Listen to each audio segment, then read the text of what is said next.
Please tell me I came back on time. Please tell me. Am I right on time? Did I make it? I make it back to the intro? Am I right, guys? Did I come back on time? I put this link, and I was told there would be hentai.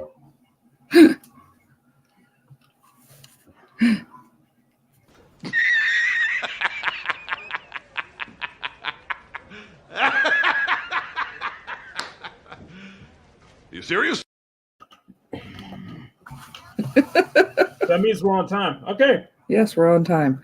You're sitting there asking. I don't know how you expect us to respond when we're in the back, though. I think it's hilarious. Private chat. Just let me know I'm running late, okay? Oh.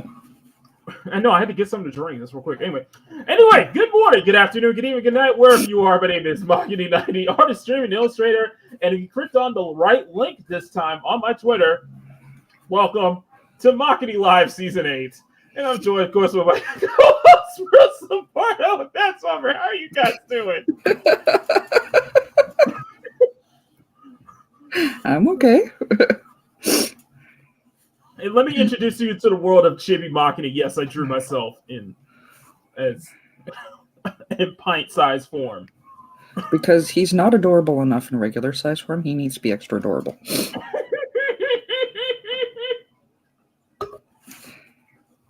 We'll get into that today. We'll get into that later. So, everyone saw it. What? Well, your face reveal? Come on. Oh yeah, there's that. Yeah, we'll get into that too. Well, it's not really a face reveal because I've done it more than once. I'm just really showing it to everybody that's popped in the panel. It's only for certain people. It's only for certain people that triggers a face reveal. Okay. Well, that and Arwen, you know. Speaking of which, we'll address the shout outs today too. So, how are you guys doing today? How are y'all doing? Sorry, I don't have a banner yet.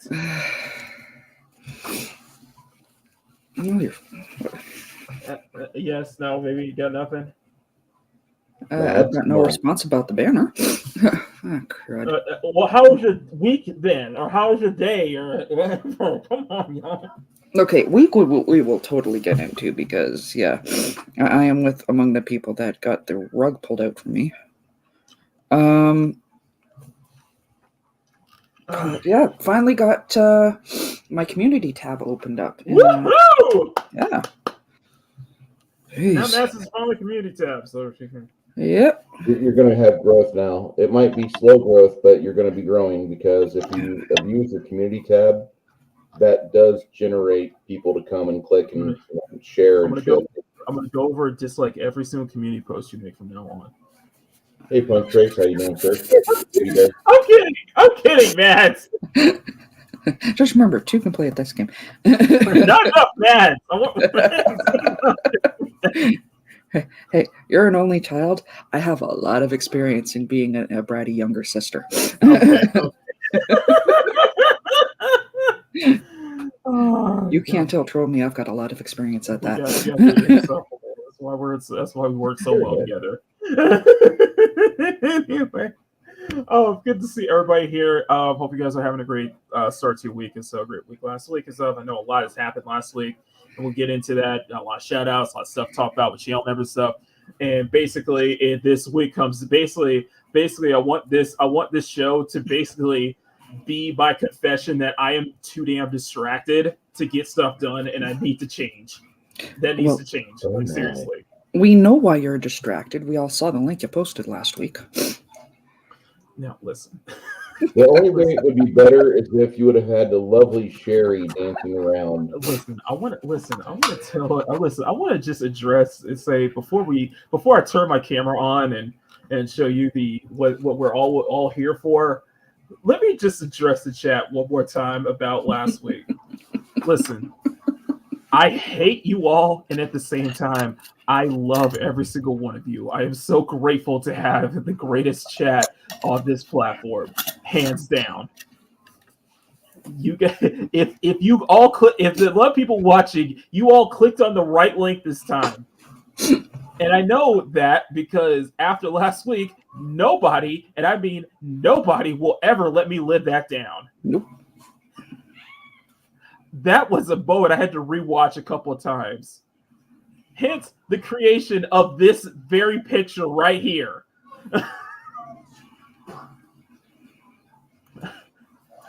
At least you have a good sense of humor about it, and you didn't get like I know, seriously I laughed butthurt. myself. I just don't think I'll be able to top a moment like that. I don't think it's possible. Not intentional. Head says differently. And there's a bet running around in the fellowship. We're gonna stick around and see how well you do.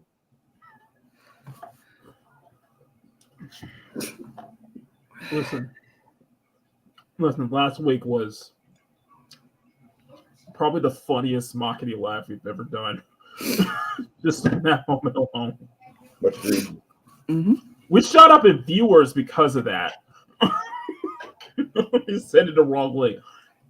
And by the way, for my channel members, you'll get to see this picture in full at the end of the stream. So stay tuned for that. What are we working on today? He is the Clit Commander for 2022. Did you say click or the other C word? Clit Commander. He is the Clit Commander. He stole it from... Hey, phrasing! Click! He is the Clit Commander. Click. CK, right? Not with the T, right? Clit. C. Charlie. Lima. India. Tango. First, Bro. we try to keep it PG-13 here. At least we try to. We failed that years ago. Listen, we don't want to piss off Auntie Susan, okay? She'll be fine. This is Pride Month. Everybody should have a good rub at the clit. Ew! Okay.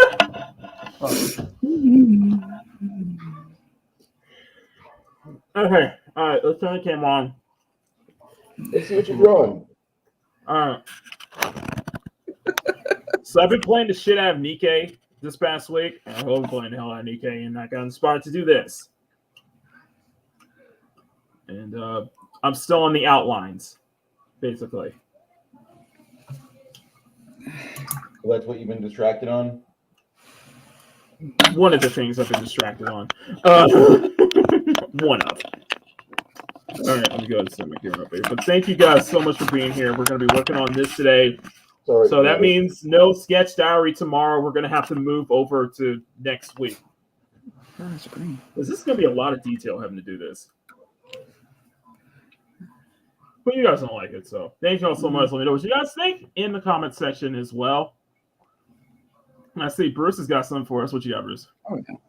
I am playing with a cloud giant right now, and I'm just trying to get him based on this 3-inch huge base for Pathfinder play. All about that base, no trouble? No trouble, sir. Okay. No What is happening with me? God, I miss it. She gets married and, like, she just stops making music. Like, get back here. People need to see you and them thick thighs. By the way, I know I see the super sticker from Punk Trece, and Punk Trece was telling me on Twitter after last week's show that he bursted out laughing when that happened. So, God, I think we all did. It was wonderful. I think everybody's dying of laughter when I got that out first. Alexandria Che, how you doing, sir? All right, let's go say hi to the chat. Thank you guys so much for being here. If you guys can, please step on that like button. We really appreciate that. And you guys are fucking amazing. You guys are absolutely amazing. So, first up to show up is the one and only, the lovely Apalmi's Mean. Apalmi's, good to see you, sweetheart. Tell your puppies I said hi as well. And let me know in the comments where you are right now. So, so no, Apalmi's Minion is out on the road, basically keeping this country afloat. So. And there's myself, Makini. Hi, Makini. Right link this time. Yes, of course. Thank you, Makini, for that. Kitty Bear shares the right link and not left link. Oh, you left the link on Twitter. Yes, Kitty Bear. The right link is on. Right link is there. Okay. Punk Trece. Hey, Punk Trece. How's it going, my friend? With the candy corn picture. It's over, dudes. Just stop. Just stop. And we are late now. No, we're not late. No, you're not. Everybody's on time. We're on time, right? Yeah. Not all at once, guys. Come on. We were only 7 minutes late, but that's fine. Oh, we shit. started at 1:02 with the live. All right. We're fine. Okay. Hopefully, Makini won't accidentally. No. That's not going to happen again. I've become smarter. I have made sure that I post the right links this time. Okay. I make sure of that. Papa Cotton, I'm thinking Chris Vick sit down, tell your jokes, and get him a giggle off. Let's not go there. Anyway, Trece, thank you so much for the 99-cent super sticker, and that is a devil with horns smiling at me. Thank you for that. Thank you for that, Trece, and I appreciate that. And let me drop one of the newer super chats I made. So this one, Trece, is just for you. Because I'm waiting on you. I said I'm waiting on you. Make a move. I'm waiting on you. Yeah. Stand cracking moment. All I want you to do.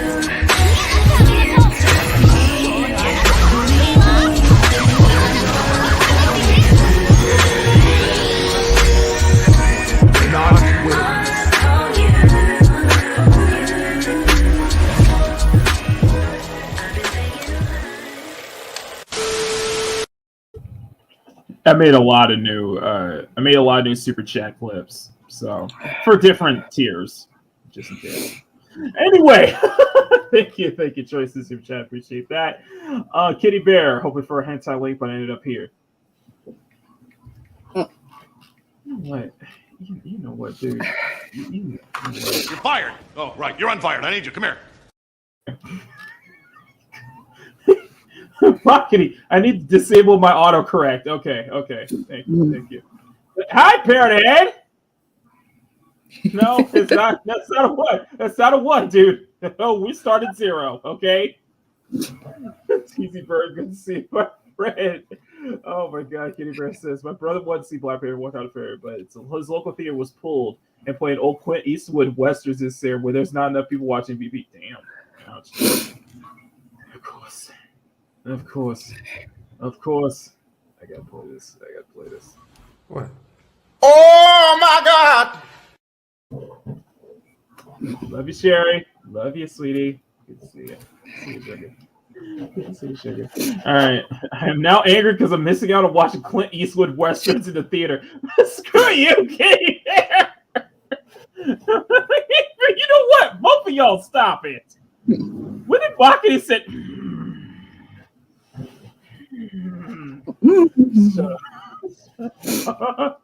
You know it's going to be clipped. You're going to try to get me the Okay. Let's see. Oh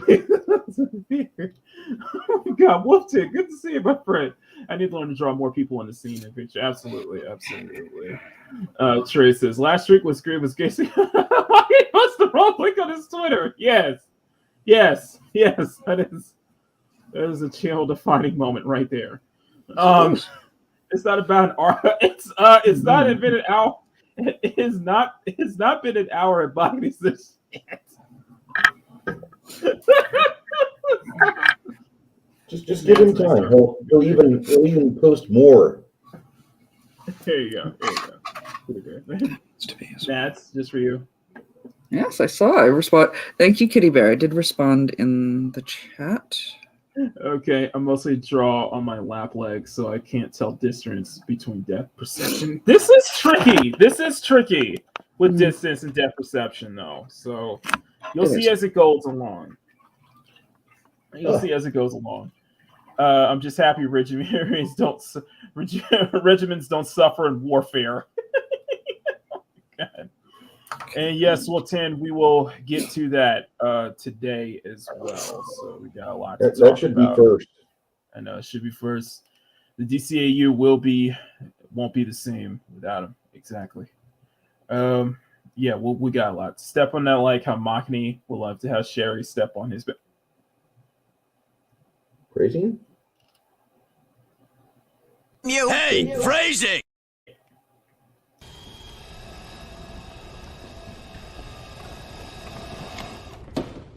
How about no? Okay, at least not on the back. Oh my god, Kitty Bear.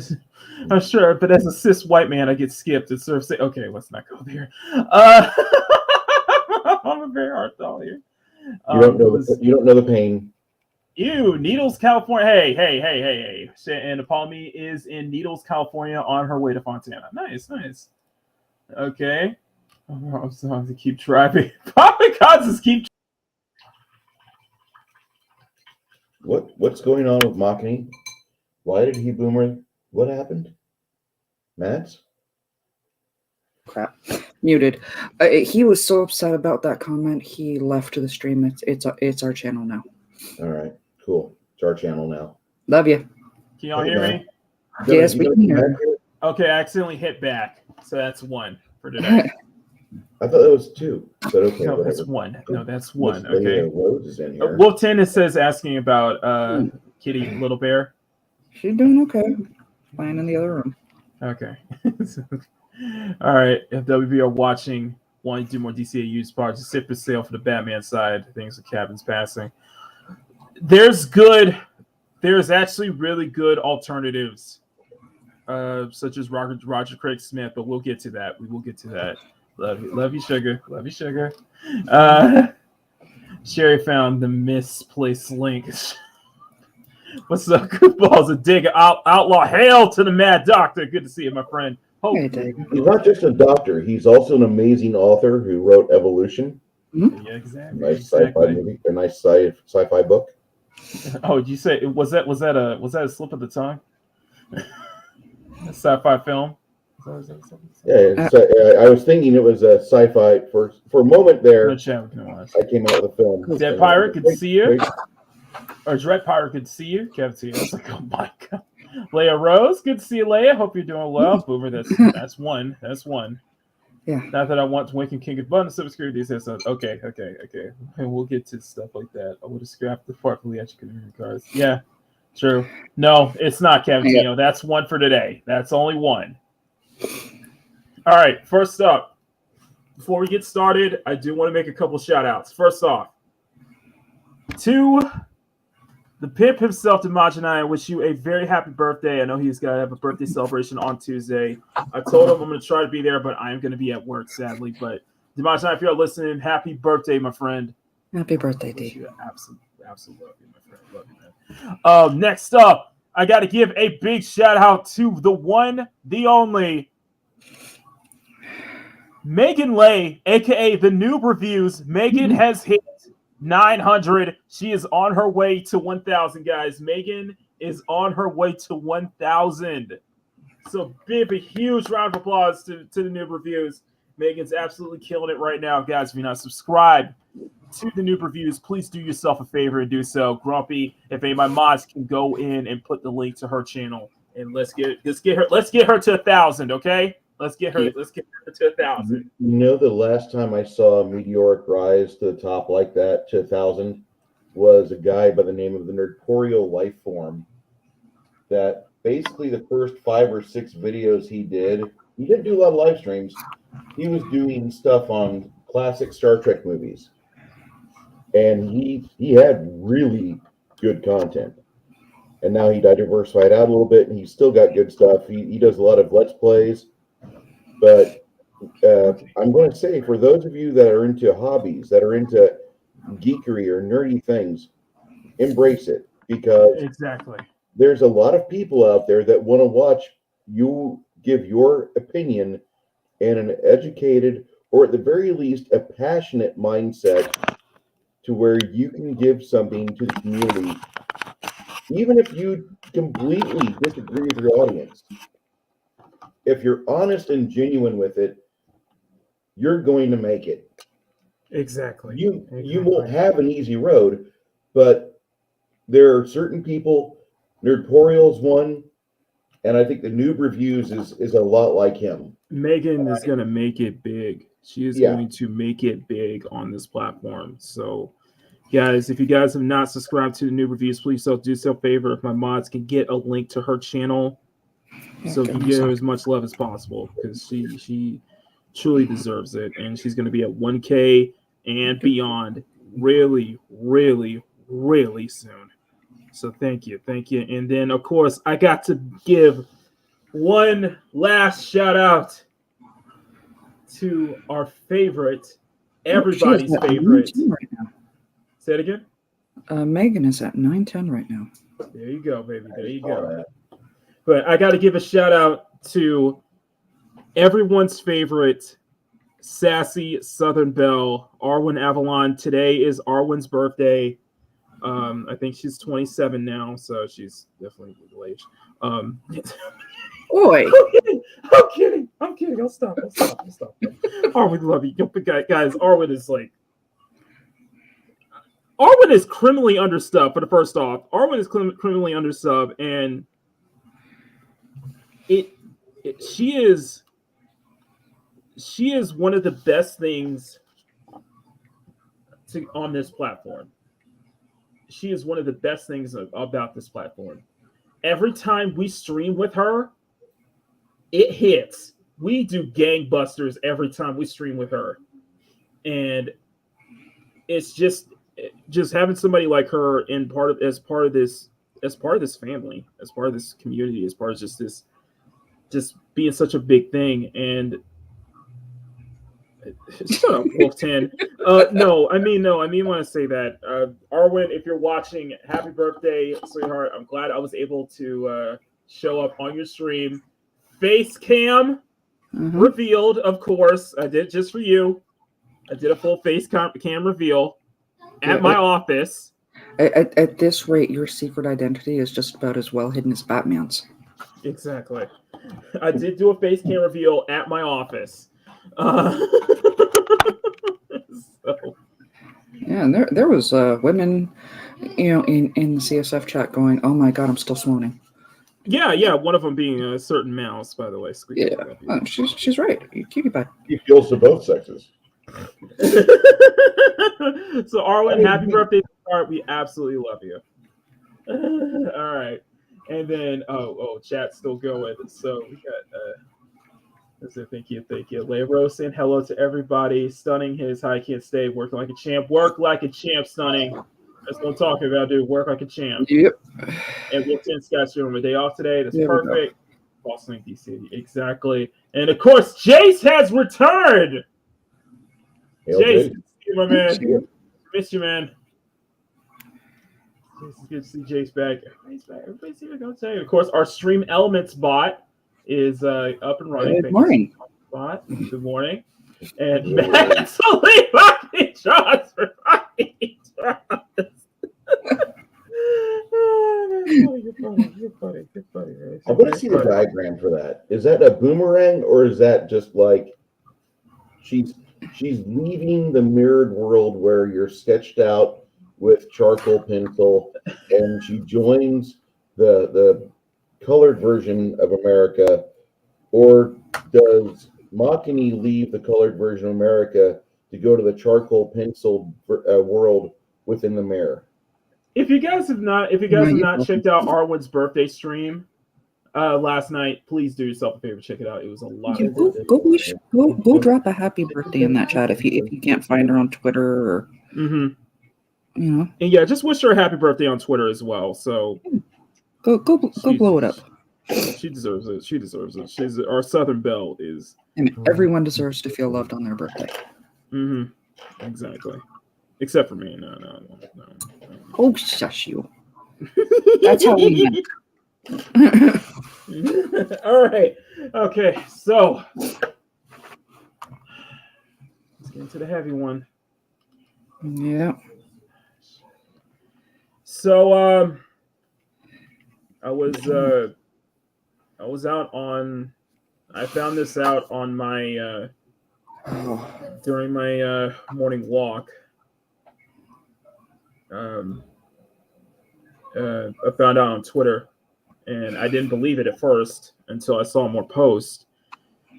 And I saw a couple of community posts on YouTube talking about it. One being from Dante's Rant Room. If you're not subscribed, I'll probably have to shout him out at some point. What I feel the voice actor that defied my childhood and how I feel, and I'm saying this from a personal standpoint, the greatest Batman or the greatest actor to ever don the cape and cowl, Kevin Conroy, has passed away. It hit me. It hit my dad, of course, because it was through my dad how I got to learn about the animated series. And how I discovered him because, for those who don't know, my dad is one of the biggest Batman fans I've ever met in my entire life. That's why I always make that joke. I grew up in the house that Batman built, basically. I say I love that one. I love that joke. So it hit both of us. It hit a lot of us heavy. I know Mari loves, I think it's like Mari Loves Batgirl, her account on Twitter. She was posting up a couple of things there too. A lot of great moments. I spent like an hour and a half while I was out just watching some old TAS moments. I'm still trying to just kind of, That's it. Still trying to, compose all this. I am, because you don't realize how big of an impact Kevin Conroy has on my childhood and myself. That's why his death really hit me very hard on Friday. I had to post that. I posted the Batman drawing that I did last year with the tagline, "The world needs a Batman," and that is taken from a specific clip from Justice League Unlimited. Mm-hmm.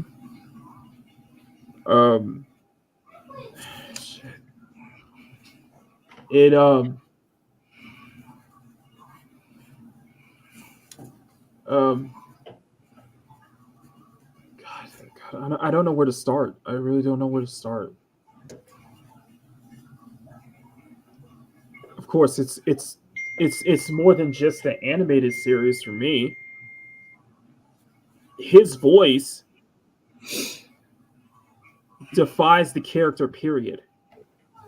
He was used in more than just the animated series. That's why I have said a number of times that for him, when it comes to him, like, he is one of the most, for me, recognized and iconic voice actors when it comes to a particular character. And what he did is iconic.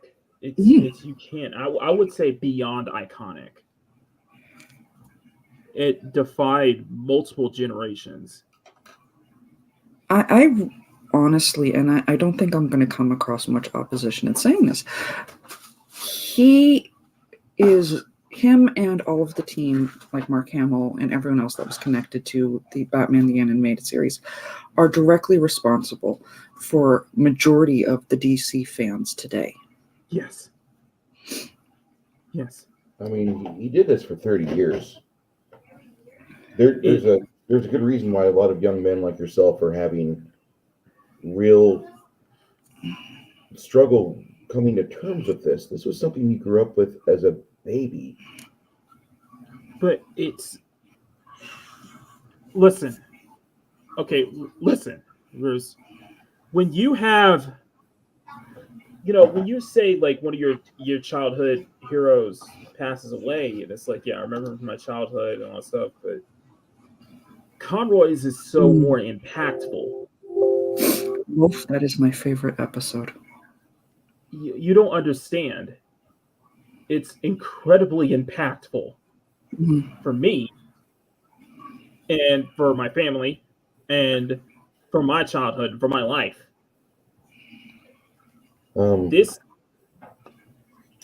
this this is real motion here, and You enduring his passing will be like me in 2015 when Leonard Nimoy's death hit me. Oh god, I listen, cried over that one. listen, I can't. I didn't cry. I know. I'm not crying. That, It's just that was days. I Yeah. spent days mourning him. yeah, and I think that's what it is with me. It's going to be days. Mhm. It's going to take days for me to just kind of have to cope with this right now. And it's okay if you cry I know. because I know. It's impactful for me more than I get it for like I know exactly what both you guys are talking about, and I'm sorry to interrupt. Because like Bruce, Leonard Nimoy hit me hard because that was like a family member exactly. passing away, and I'm saying this because it feels like that's basically what you're trying to say, because you grew up around it. In a way, not everyone did, because your dad was such a big fan. So Right. this character that, even though yes, it's just a character as much as Spock was, It or is. so many others. Sometimes they become so impactful for our lives. It is like an extended family member that Exactly. you see all the fucking time. Exactly. Like I can't hear, like I can't read a single issue and not hear his voice in the word bubbles. Like I can't hear it. Allergies, Wolf. Even when I watch any films, I still hear his voice. you know it's That's how impactful it is. it's huge. I've said that. I've said multiple times, and I have stuck with that, and I will stick this to my dying breath. He is not the best he's not the best live action Batman. He is not the best animated Batman. He is the greatest Batman, period. He is the. I've said this when it comes to Joker, and it's just as live accurate for him. action, cartoon, whatever. He is the greatest Batman, period. But much as I've said this about about Mark Hamill's Joker, and it's just as true for him. Just true when it comes to Kevin Conroy's Batman. That is the standard that we set everybody else up against. Yes, it's so hard to stand, even in. And no, exactly. I know that, but still, I know, Wolf. I know it's just he set the standard for everyone else to have to live up to, including in live action form. That voice is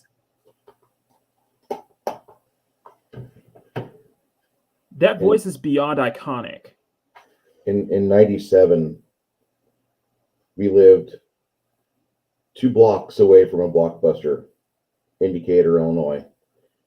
Me and my roommate went down to Blockbuster, and I hadn't seen I think it was 85 Batman and Robin yet.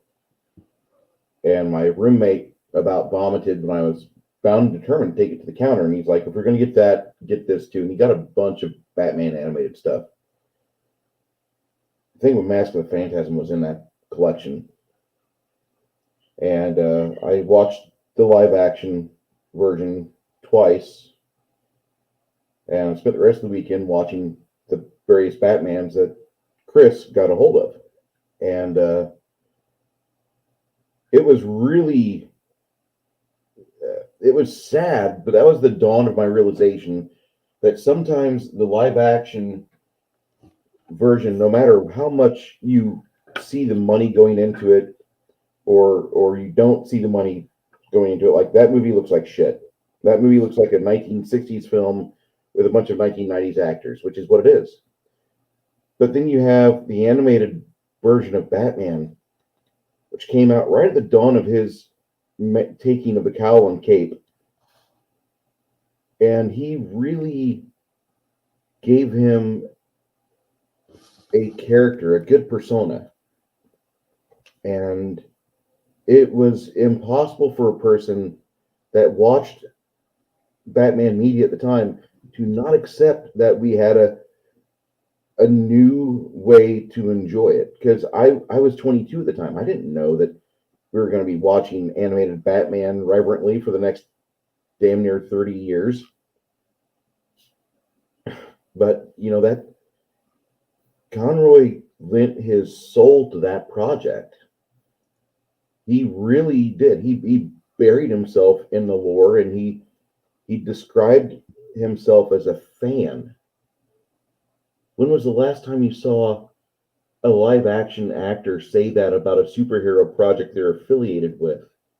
Aside from Cavill, it's never. Listen, Conroy's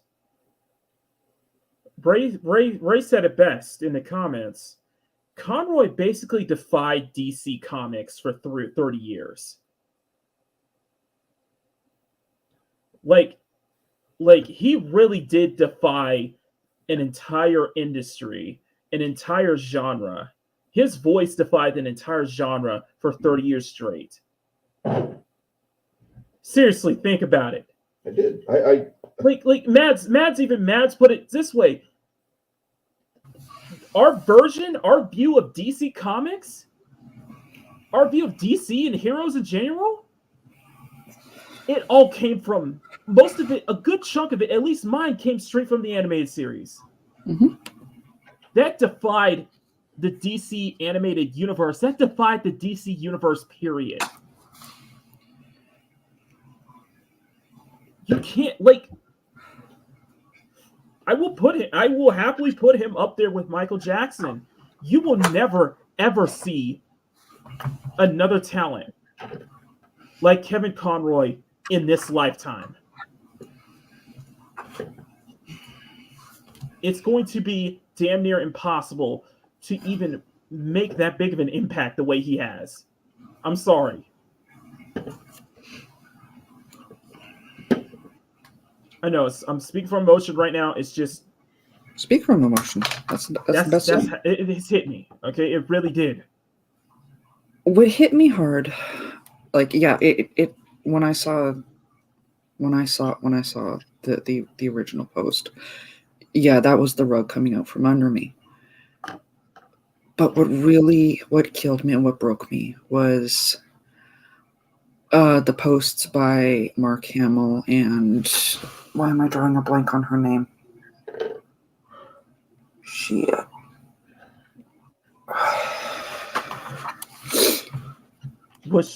Did she do one of the voices?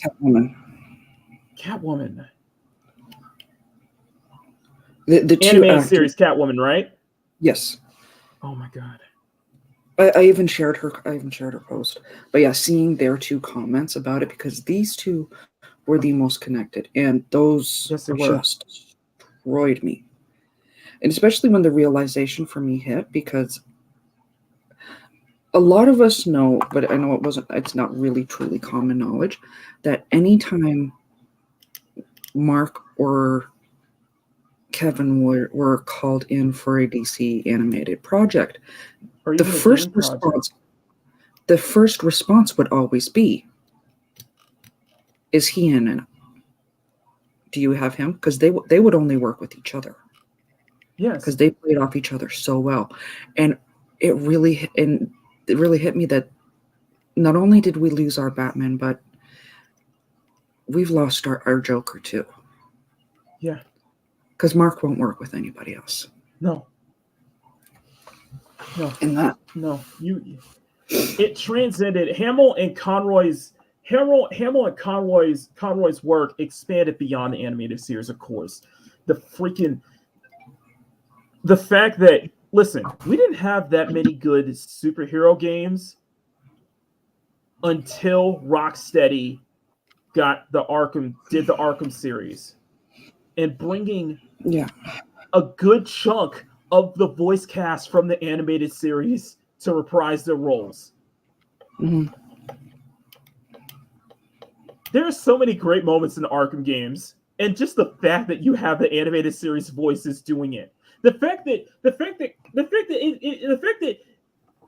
Rocksteady's work with the Arkham series was more than just that. It was more than just the animated series. He lent his voice for Injustice. You think about the Injustice games. Both those games, they have most of the voice cast from the DC animated universe. Everybody, most of them was back. Kevin Conroy, okay, with the exception of Mark Hamill. Kevin Conroy, Tara Strong, you name it. Tara Strong, that was it. Thank you. Her post. Oh my god. Like when we lose, when we lose Tara Strong, that's gonna hit me too because she will always be Harley to me. She will always be Harley. Was it Tara Strong? It's just he defied DC Comics for 30 years straight.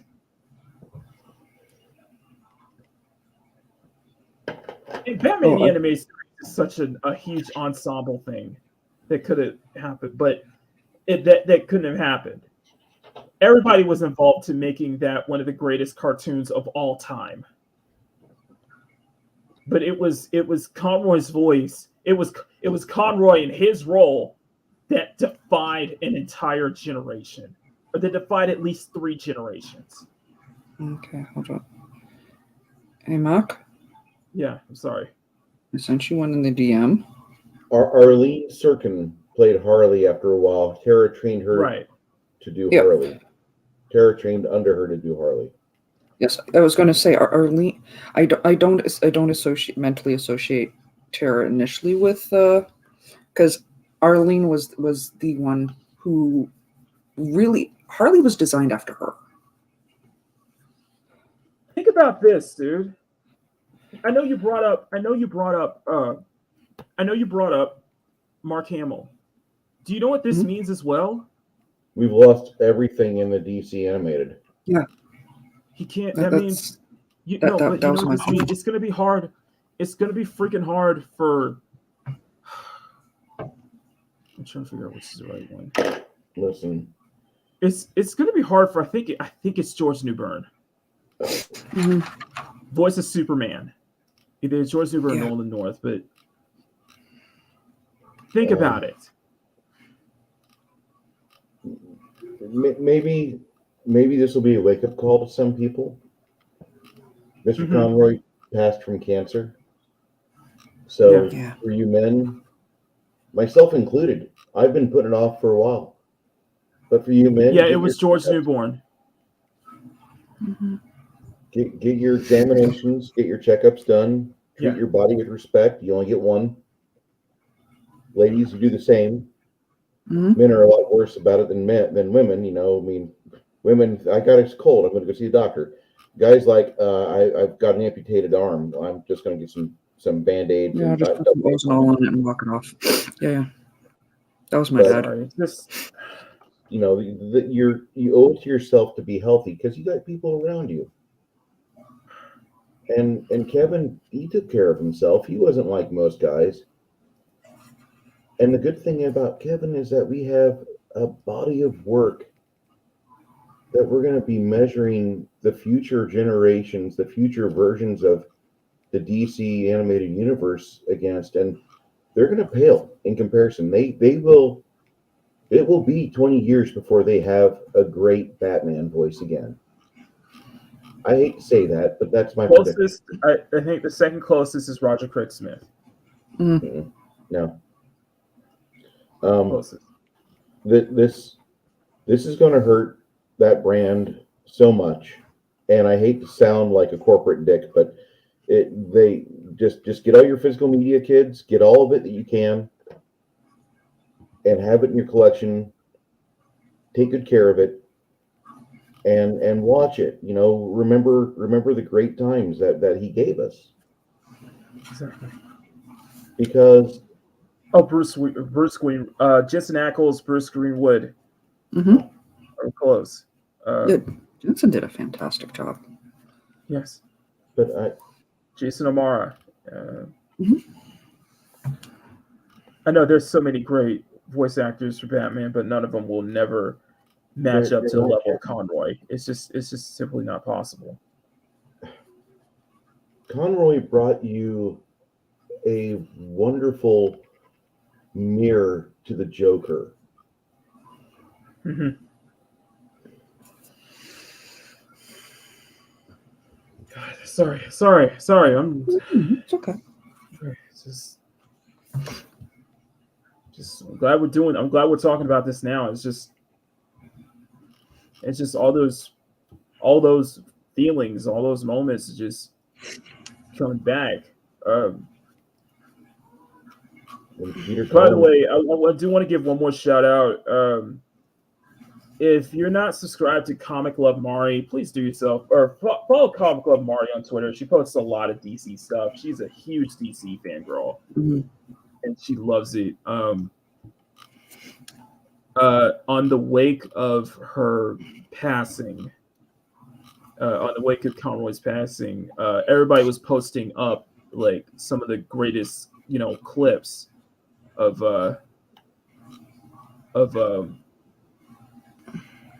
TAS. Of course, Mari said she was at a convention. She met Ron Perlman, who was the voice of Clayface. He said Kevin's one of the most kindest, caring human beings on earth, and he does his best to agree with everybody as much as he can. Loki, he posted a clip of Kevin Conroy wishing Makini Iron Man a happy birthday. Aww. That fucking hit. That hit so hard with me.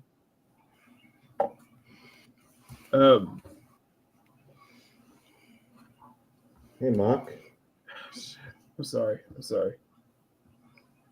Go ahead. Yeah, go ahead. I'm not meaning to do any idol worship here, so I don't want I know. I'm not trying to. It's feel just, that I'm saying that. yeah, I know. But I'm wanting you guys to realize we are a community of creators. I know. And each and every one of you has the same potential to rise. I know that I'm just, Like any of the aforementioned people. So when I say something as profane as what I'm about to say here, you can laugh at it. That's fine. But Makini has the same capacity to one of these days be doing the cameo as any one of you in chat. Mhm. There's nothing stopping any of you guys from doing that. You just have to have a desire to go out and build yourself a product, a body of work I know. that you're going to be proud of. And as much as I love seeing my heroes do silly, stupid things for $500, like, hey, Tommy, I want to wish you a happy birthday. That, this is going to be a great year for you. Don't worry about those things that happened to you last year. This trip around the sun is going to be a lot different. All the best, Tommy. It's well within everyone's capacity to do that. And all you can do is go out there and swing for the fences. I know. It'll be better if you practice your trade, like what Makini does here, where he does drawing for 3 to 5 hours a day. But seriously,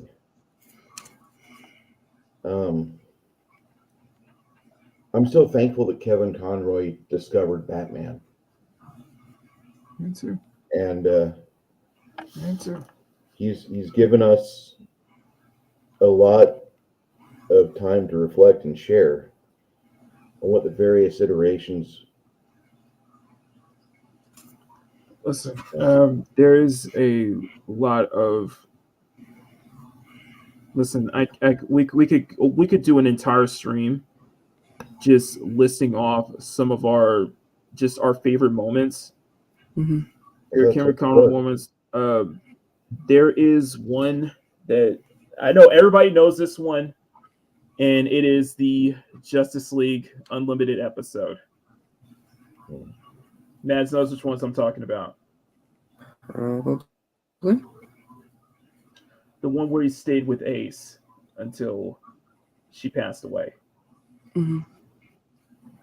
Yeah. I watched that time. That's one of my favorite episodes of Justice League Unlimited, by the way.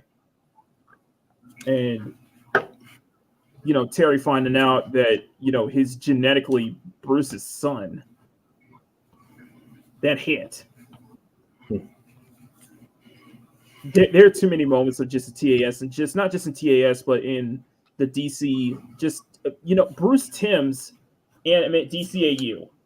I'll just say Bruce Timm's DCAU that hit so hard with me, and all of them. I want to say all of them involves Kevin Conroy, one way or another.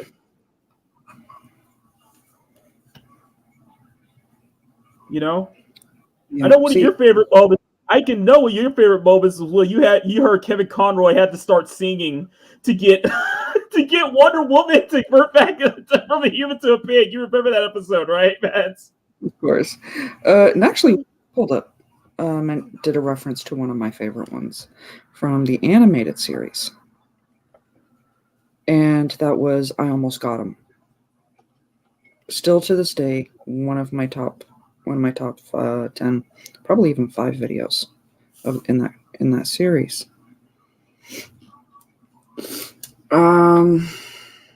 Because he referenced with the "I hit him with a rock," or I threw a rock at him, and I'm like that. It definitely was one of the top 5 of the Batman animated series.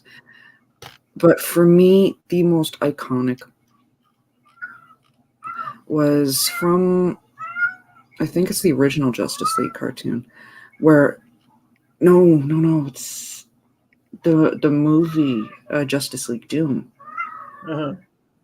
where they sit. It's towards the end of it, and they sit there and they're having that discussion whether Batman should be part of the Justice League because he has all of these contingency plans, and the line of him going, "If you can't see why a Justice League without any safeguards is necessary, or without safeguards is necessary, then I have no purpose being here." And I'm sure I misquoted that, but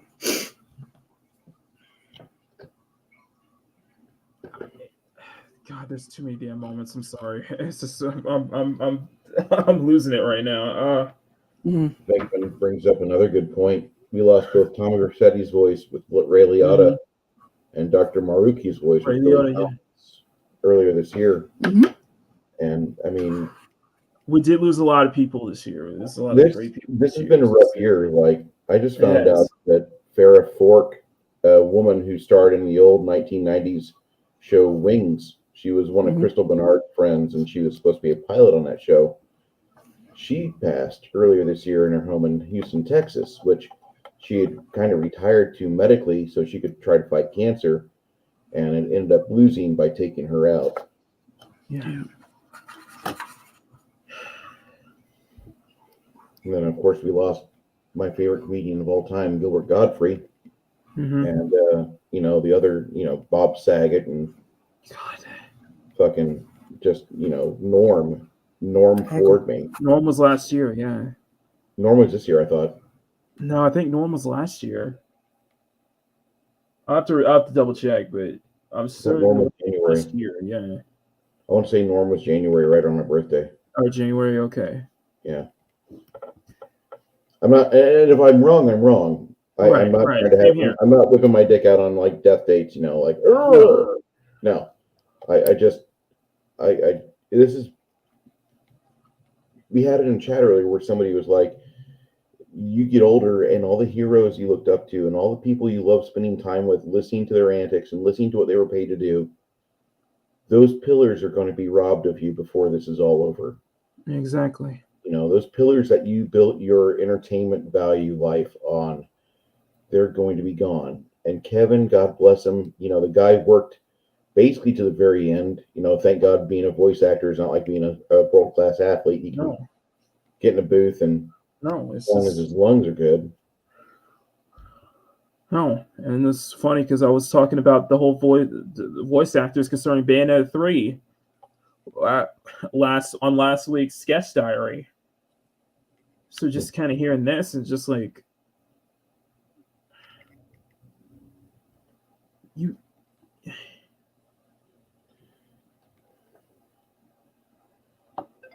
God, Wilson it's too Media much. says, as individuals, and even more so as a group, the Justice League is far too dangerous to lack a failsafe against any possible misuse of power. That's the one. That's right. Thank you.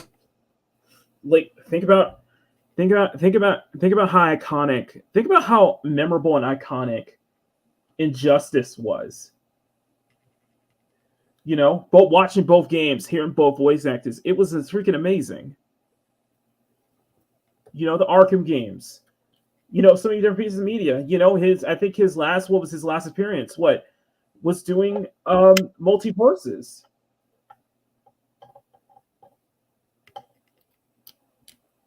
He worked all the way till the very end. There's going to be projects coming out posthumously. Yeah, he worked all the way to the very end. And he was so, like you said, Bruce, he was so enamored, so passionate about the role he played. And he was so happy. He was so happy to do it.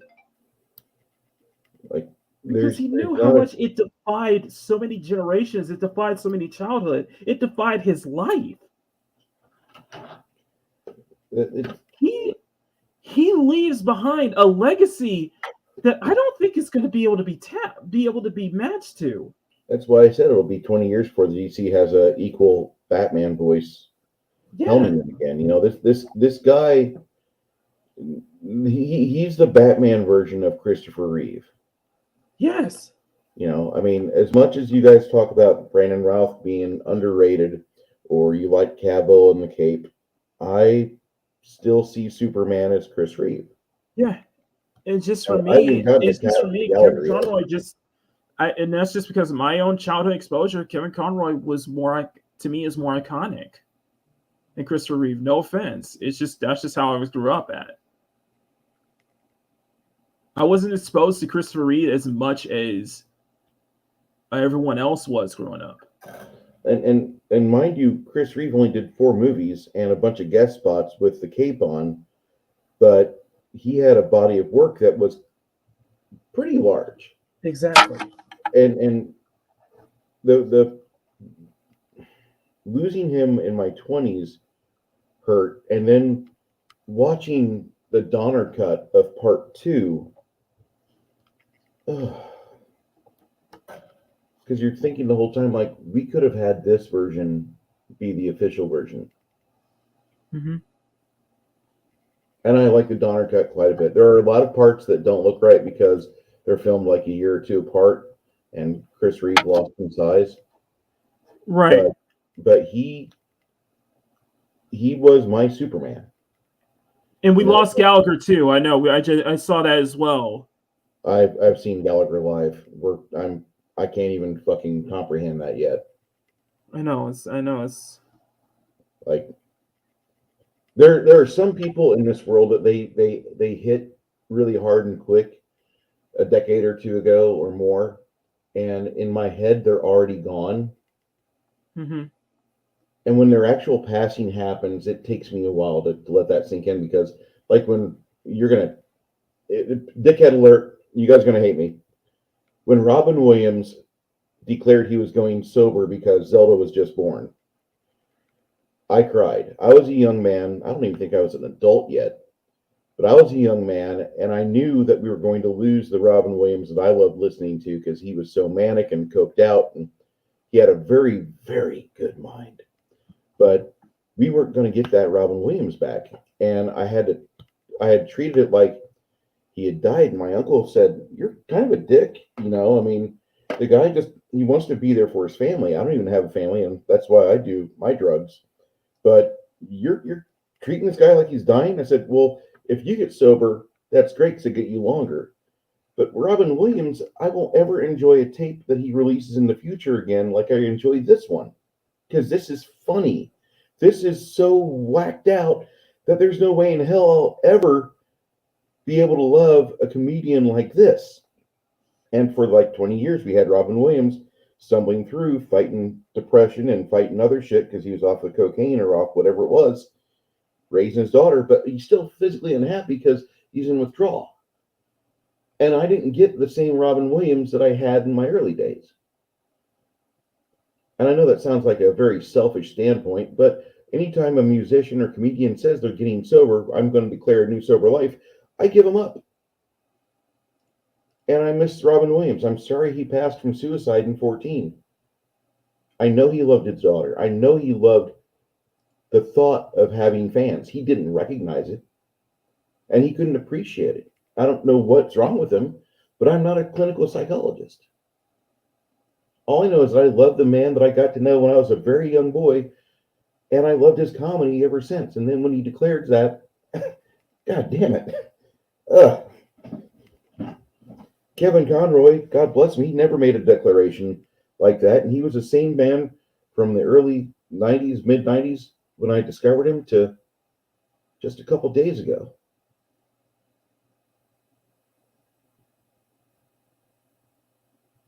Sorry, I saw the clip Parrot had. I know what you're talking about. It's from the Growing Pains episode.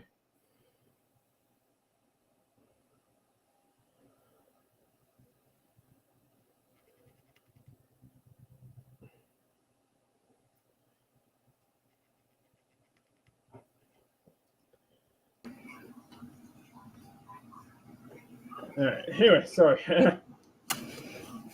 Let's go on. Playing. It's called Justice League.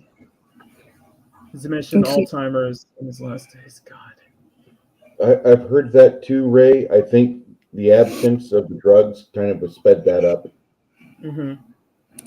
Well, yes and no. I mean, I've made no secret of the fact I have had my struggles with depression. And the best way I have ever figured out how to describe it is, do you remember The Muppet Show, Bruce? Years ago, it was the greatest show in the world. Do you remember Statler and Waldorf? My favorite part of the Muppet Show. And how they always treated Fozzie? Yes. Yeah. Depression and anxiety generally go hand in hand, but that's like having Statler and Waldorf over your shoulder all the time. Mm-hmm. Oh, God.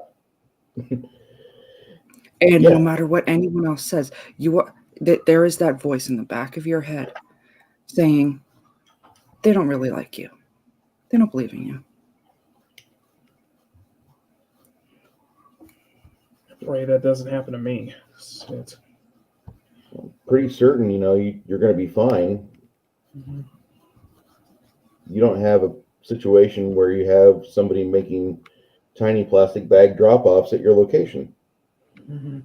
You don't have a heated up spoon with something that your body's telling you need. You don't have an inner demon trying to kill you. No. And I know that sounds really cruel.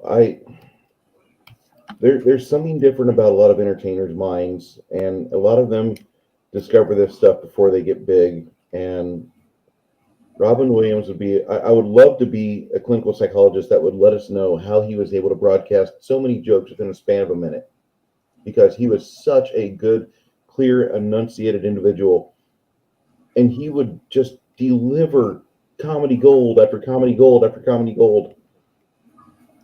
But the way he was doing it, he was using the cocaine as a crutch to propel himself to heights that nobody else had done before. So if I'm selfish for saying I missed the non-sober version of Robin Williams, you are right. I am selfish. Because we have a lot of funny people out there today, but they don't make me laugh like that. I know. And the worst part is that he had like a lot of demons that were telling him that he wasn't that funny. People didn't love him that much. They didn't see a value in him because whatever he had said or done or whatever. You can't say that. You can't say the same about Kevin, though. That's the thing. Not a little bit.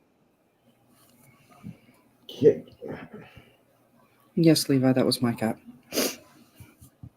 What's that, buddy? Kara. Oh, it's Kara, the son. Okay. There's some people out there, Mock, that they can just turn on and they're on. Like Yeah, but you don't take any offense to this because it's not meant to be offensive. But when you get a pen in your hand, you turn on. yeah, There's a no, phrase it's in the there. same. No, that's what I'm saying. But no, but what I'm saying is that there wasn't that same kind of talk around Conroy throughout his life. Conroy wasn't an addict that I know of. He was a victim of cancer. Yeah, I'm not sure how we got onto Robin Williams. I'm not sure how either. Like, I always bring it back to Robin Williams. But the thing is that both of them, Conroy loved what he did. He embraced what he did. Basically spent the rest of his life embracing what he did. It hits home to me for that one very reason. You've defied an entire generation with your voice acting. But for a lot of people, you impacted so many lives. You impacted my life. You impacted so many other people's lives because of that. We're not going to forget that. The world will never forget that.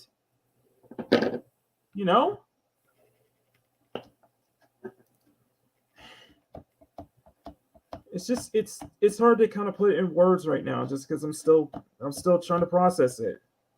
We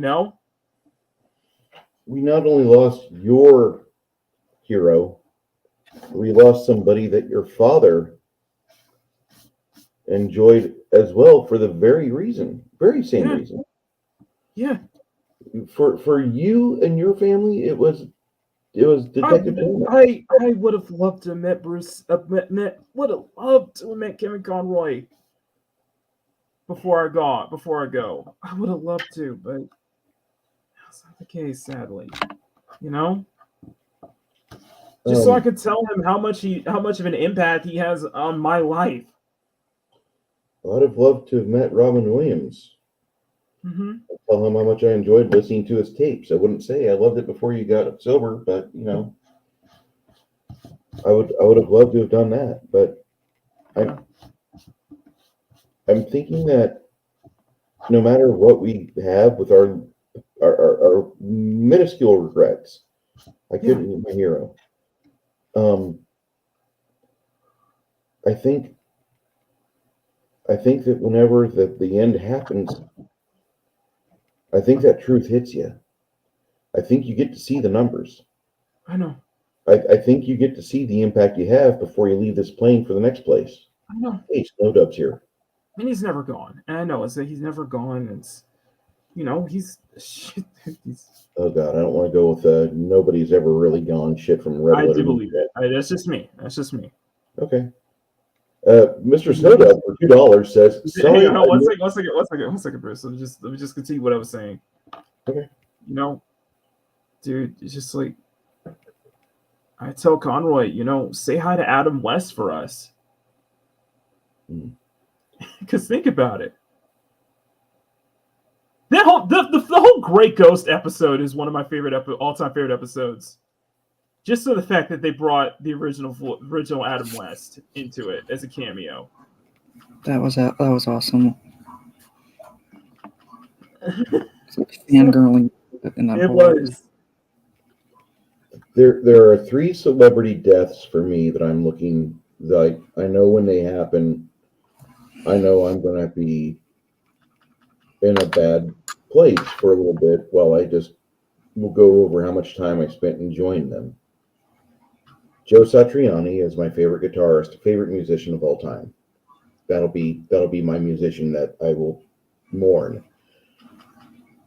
Peter Cullen is the greatest voice of a mentor I've ever heard. And whenever he sadly goes, his brother was the inspiration for Optimus Prime. And his brother, a veteran of military told him, if you're going to be playing a leader of a military unit, don't be all rah BS. Mm-hmm. Speak from your heart. Try to show people the right way to do things. Try to be a good older brother. Right. And so that hit with Peter really well. And his idea initially was to be all John Wayne, but Peter Cullen took his John Wayne impersonation and gave it to Ironhide. Right. Oh, Hail Prime! You know, I love his version of Ironhide. I think it's the best. But his Optimus Prime, when I hear that voice, there's a part of me that's like 8, 10 years old, somewhere around there. It's like, hey, good stuff's on television right now. Yeah.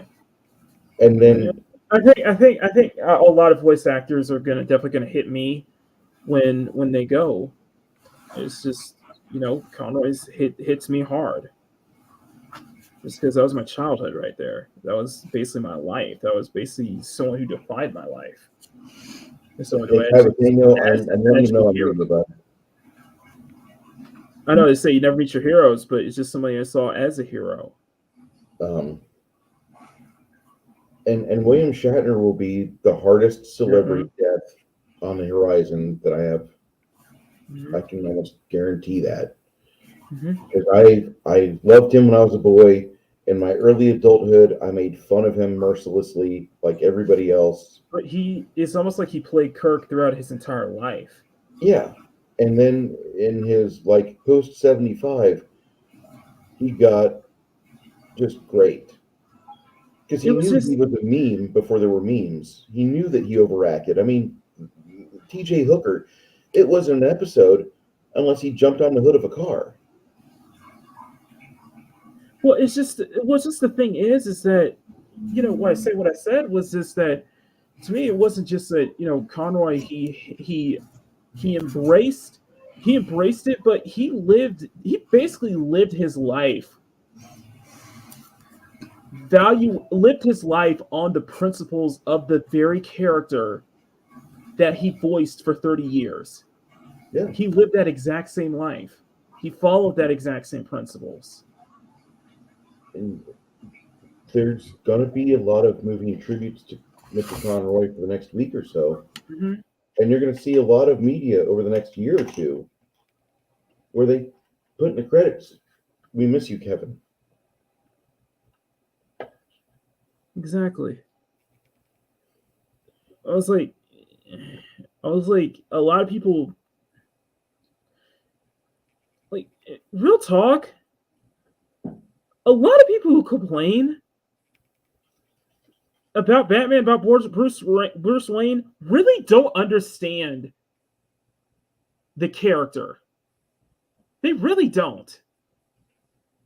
Well, they don't understand the reasoning, the meaning, the message behind the character.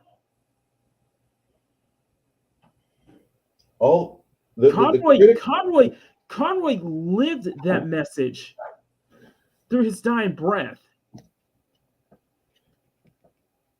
The critics he became Batman for me. Sorry, go ahead. I'm just saying, the critics of Bruce Wayne in our reality, they don't see the flaws or the challenges he has. They see the mansion, they see the options, they see the wealth and the stupidity of being a playboy, but they don't see that his mind is always challenging itself to work a little harder. Just push yourself a little more. Just we could probably outwit the Joker if we stepped up our firewall and made a 21-point process to where we could insulate ourselves from the next incursion of this madman. You know, and that's the thing. Bruce Wayne, Batman, is always thinking about. He's always trying to plot the next game of chess. Some people just want to be satisfied with, I want to be 5 steps ahead of the competition. The Batman was, I'm going to be 2 games ahead of you. Always having a plan. Always having a plan. Yeah. Just in case, you know. But as you saw in as you saw in the Justice League episode, you see how much he had. You see how much that him honoring his parents, him wanting to make sure that nobody suffers the same fate that he had, the same tragedy that he had. He turned people away. You know? Mm-hmm. It's something that he had to accept. Grumpy has a very good comment here. He says, Bruce Wayne is not a mask. Conroy explains that in his performance, and he has a voice for Bruce, as well as another for Batman. On an unrelated note, he has a little bit of tech difficulties at work. Y'all are getting me through. Thank you for the prayers. And we'll keep praying for you there, Grumpy. Absolutely. Those of you that are going through your own issues. One of my players yesterday is going through his 4th bout of the virus of mysterious Eastern origin. Right. It is 2 different voices. Yeah, you have 2 different voices for Batman versus Bruce. Yeah, it's 2 different voices, but it's the same. It's having those same principles, those same values, those same tenets, the same codes lived by in both personas. And it was something that Kevin Conroy, in my opinion, not only did well, but basically set the as what Matt said, basically created the rule book for it. Yeah. Basically invented the rule book. I'm like, this is how you want to portray Bruce this way. You want to portray it. Yeah, this is how you do it.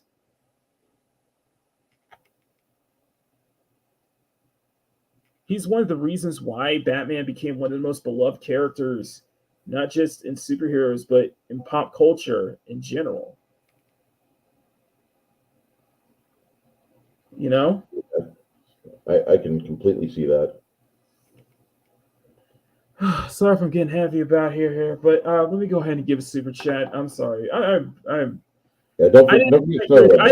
seriously, I did not expect that we're going to go this long talking about this, but this really did hit me. So, did you underestimate the impact that Mr. Conroy had on your life? No. Did you not get it? No, I got it. I'm figuring this is going to be a 4-hour stream. I can't go that far, man. Yeah, but sure. I want to send a huge super chat. Thank you to Snowdub. Thank you, Snowdub. Sorry I missed super chat last night. Thank you, bro. Dude, it's all good. I'm just here to support as many people as I can. And thank you so much, my friend. And this one is for you. And let me get you a big fat skull and tuck and roll.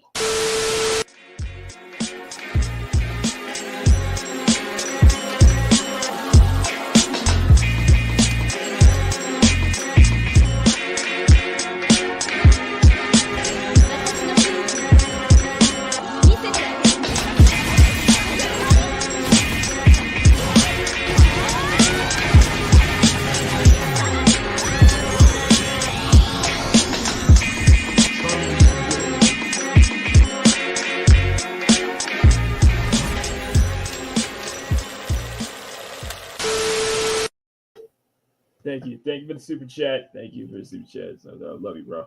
And thank you.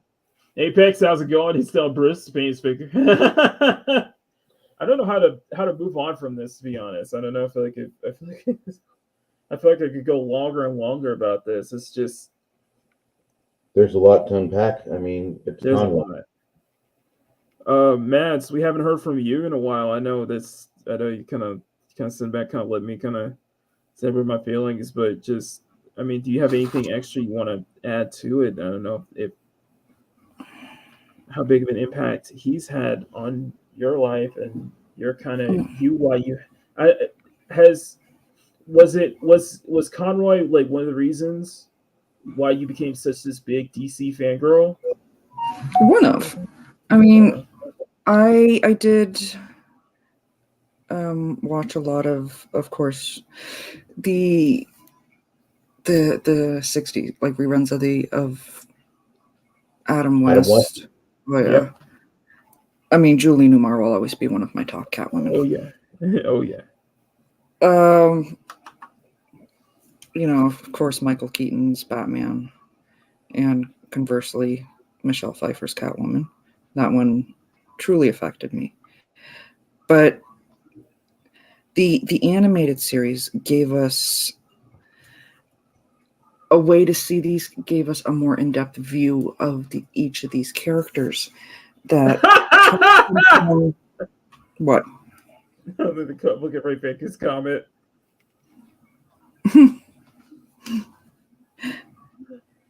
Off topic. I was off topic. I loved every single scene with him and Diana in Justice League. I'm like, that is just too adorable. Yeah. Anyway, go ahead. Sorry. It's okay. I kind of lost my train of thought. Well, you're talking about DC. Adam West Batman, and then you start talking about the animated series. Yeah, and that's why I say that he is like him and the team on, like all of the people on there, are, for me, like largely responsible for the huge DC fandom that we have now, because of the success of that series, which is largely because of him and his absolutely iconic Batman. It gave us a bigger view, bigger insight into the actual character itself, and we grew to love this character in a way you really can't in a movie, no matter how good the movie is. A TV series, whether animated or not, gives you that ability to grow and get to know them over time. It's like a slow burn relationship versus, you know, a summer fling. Mm-hmm.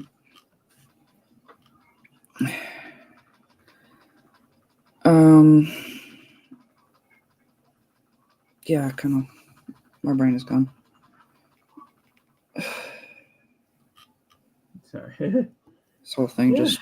We got a lot out of Conroy. I mean, there's weeks of viewing material, if not, actually, there's more like months.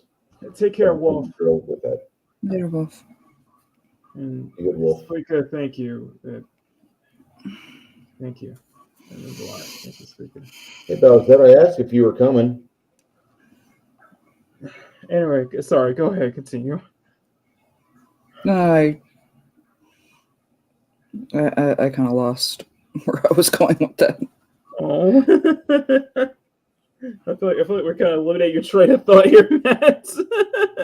Happens. Well, we got this really cool version of Batman that we were kind of promised in a lot of the comic run. And when Conroy got a hold of it, that was it. It was just like, do we need any other interpretation of Batman at this point? Do we? It almost, in some ways, it was almost like every other interpretation almost felt like a pale comparison, you know? I'm not disagreeing with you. I'm joking. It's what it kind of sounded like, you know? I'm not going to disagree with you because I'm still very critical about Henry Cavill being Superman. Especially It's since not it's his big, fault. you know. Sorry. No, I just don't. It's not that I don't like Cavill as Superman, but the script for Man of Steel was so weak. I felt that, and I still will criticize it as a very weak script.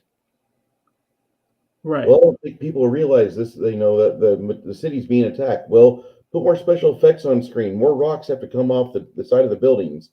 Oh no, Lawrence Fishburne, go reach your hand inside that pile of rubble and hold that girl's hand before you both are smashed to death.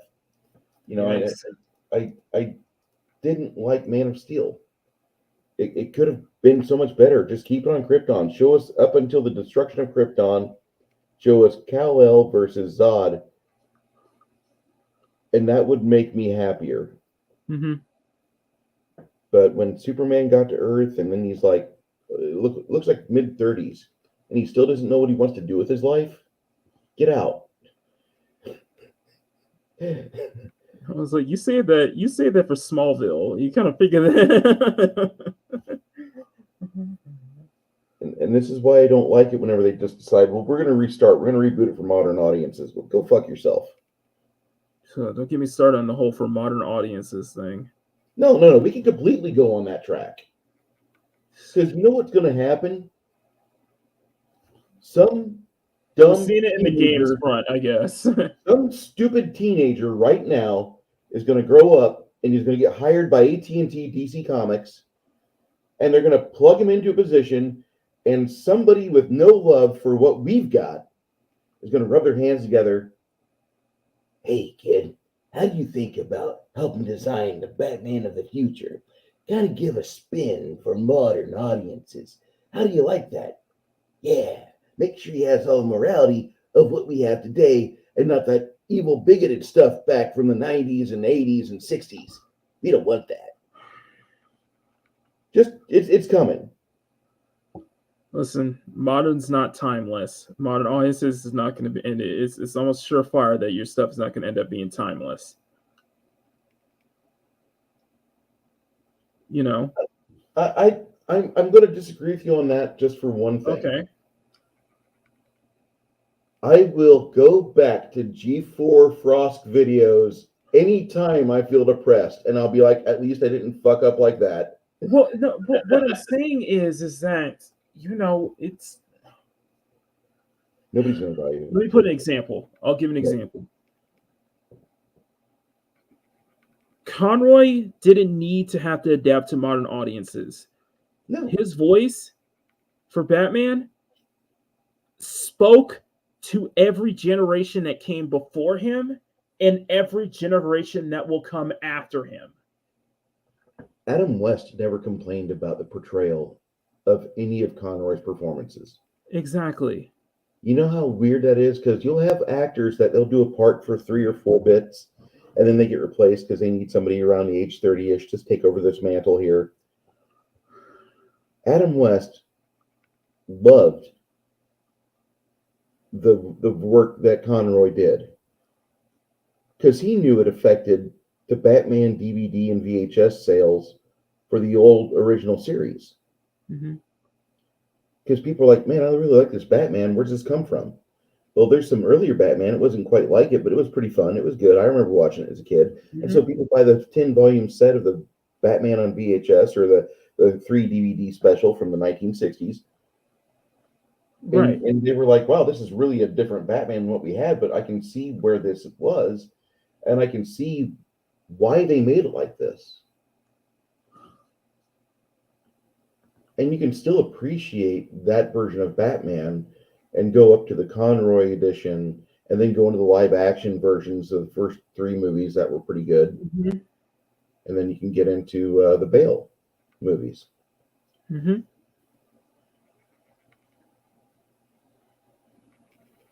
I just don't think that when you adapt for modern audiences, it shouldn't be. I feel like that's. I won't say it's a death warrant. I say that's just. You're really hindering yourself. You're really hindering yourself because you shouldn't make it for a modern audience. You should make it for something. You should be able to. You should make something that is meant for audiences audiences before you and the generation after. It should be for everyone, essentially. It should be able to speak to every generation, you know? It's what makes it timeless, because generations after can still find something to relate to it. Generations after can still admire it. I'm going to ask you, like, do you think your kid will do you think your kids are going to love the Black Adam movie with The Rock?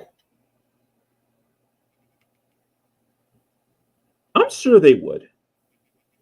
Okay. But do I think would it be something? Are you going to the question? Would something like that be just like timeless? Would that be a defining role that defines the character? That's where I'm going with this question.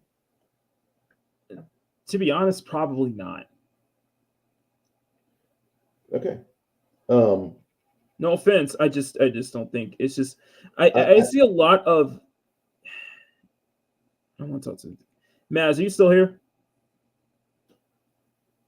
I should probably sit away. No, I'm still here. Okay. I'll ask this. Let me ask you this. Go ahead. Mm-hmm. Let me ask you this. Let me ask you this. And let me ask the chat this. What defies timeless to you? Something that is going to have... We'll start with Mads first. What kind of defies timeless?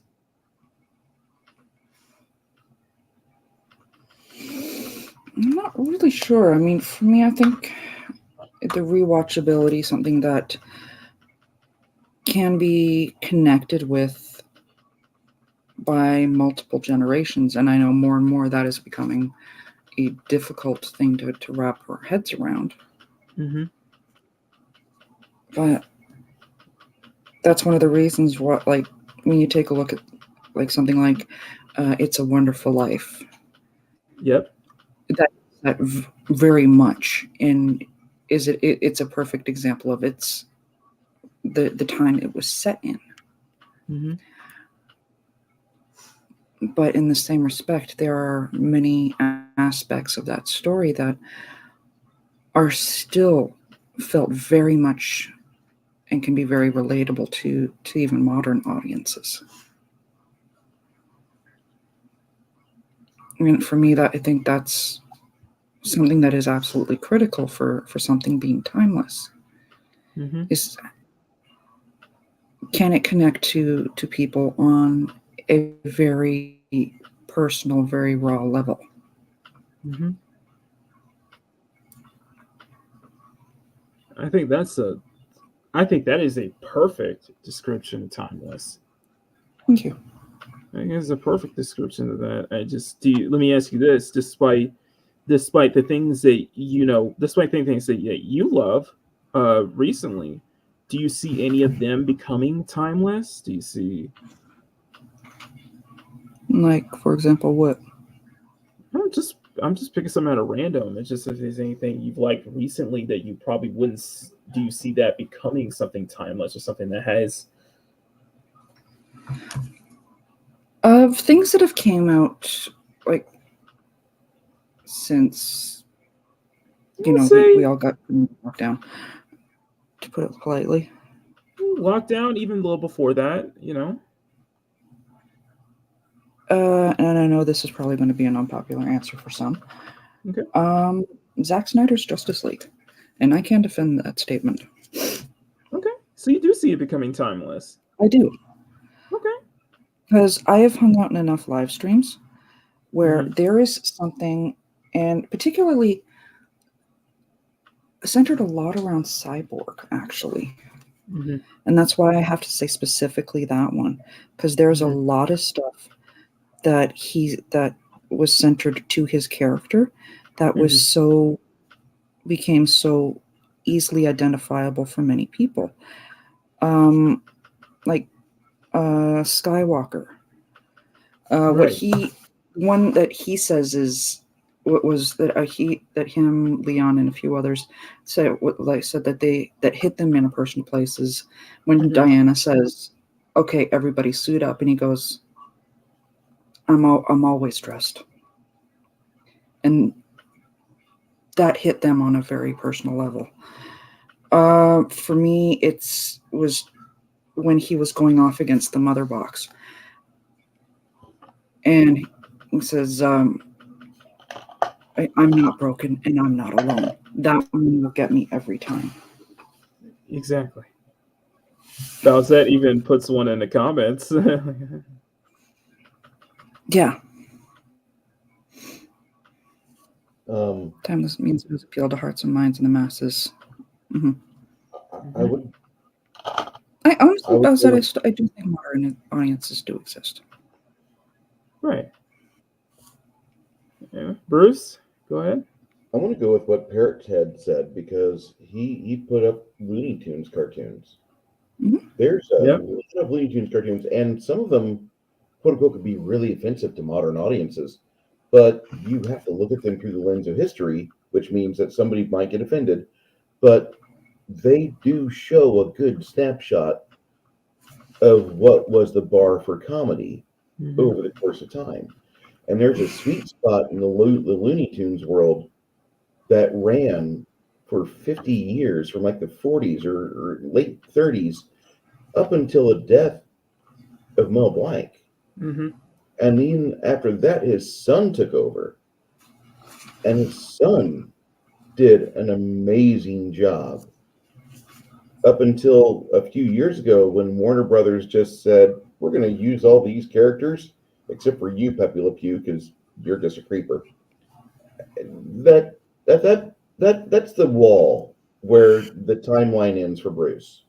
They can keep making stuff, but I'm going to treat Looney Tunes like I treat Star Wars. It was great back in the day, before big corporate took over it. Mm-hmm. And it's still great now. Yeah, it's those items from that time period that I outlined are fantastic now. I would. Go ahead. You could watch the big competitor to Looney Tunes, the Disney cartoons, from the inception of Steamboat Willie all the way into the Eisner period, where you were having Disney Sunday nights on ABC. And you have this large span of decades of entertainment that will get through generations. And they would show various programs. They would show various cartoons or live action shows. You can watch the original Escape to Witch Mountain back from, what was it, the early 70s, mid 70s. You can watch that with your kids today, with your nieces and nephews today, and you get a great quality film. The one with The Rock, really not so much. I don't think anything he touches is going to be considered timeless. I think he is the plug-in that a lot of studios that they say, we can make money on this property, put The Rock in it. And they're trying I would argue, disagree with you on that. Because I think there's one thing that is timeless. The Rock.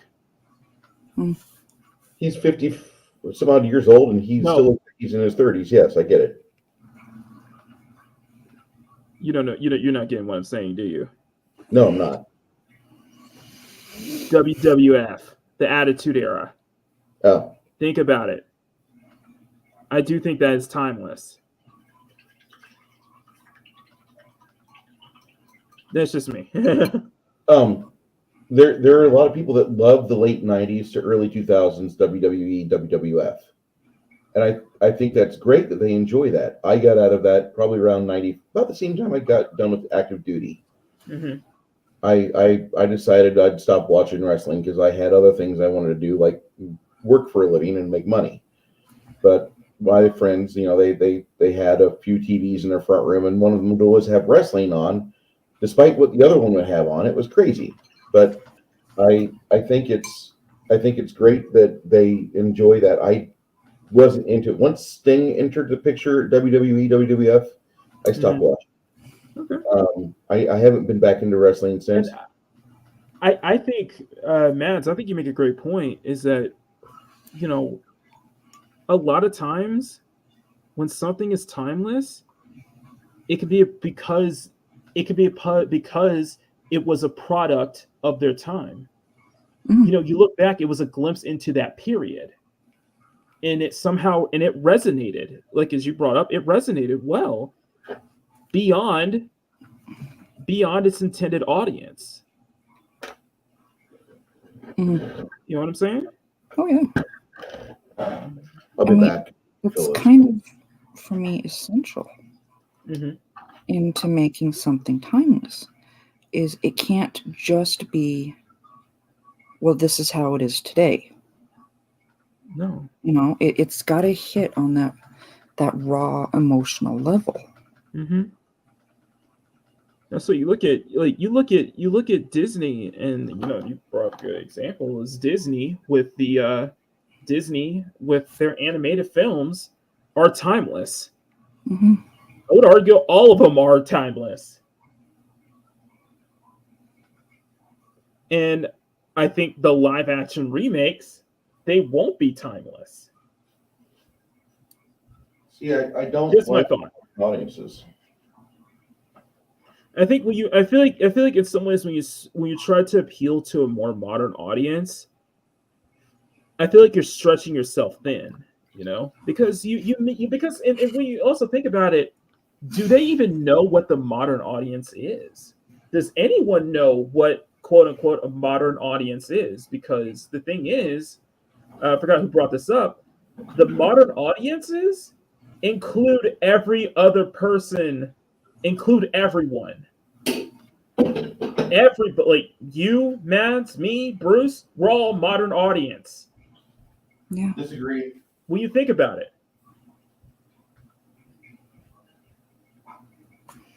it just seems that when you try to appeal to a modern audience, you really don't know what that audience is. Or when you try to like what you saw, like what we see with what was it with Hercules? It's like one inspired by the TikTok generation. It's like, do you know what that generation is? So you take one little glimpse into the TikTok generation, quote unquote. It's not going to be timeless. That's going to have an expiration date. Yeah. Almost a short almost, I would argue, even a short expiration date.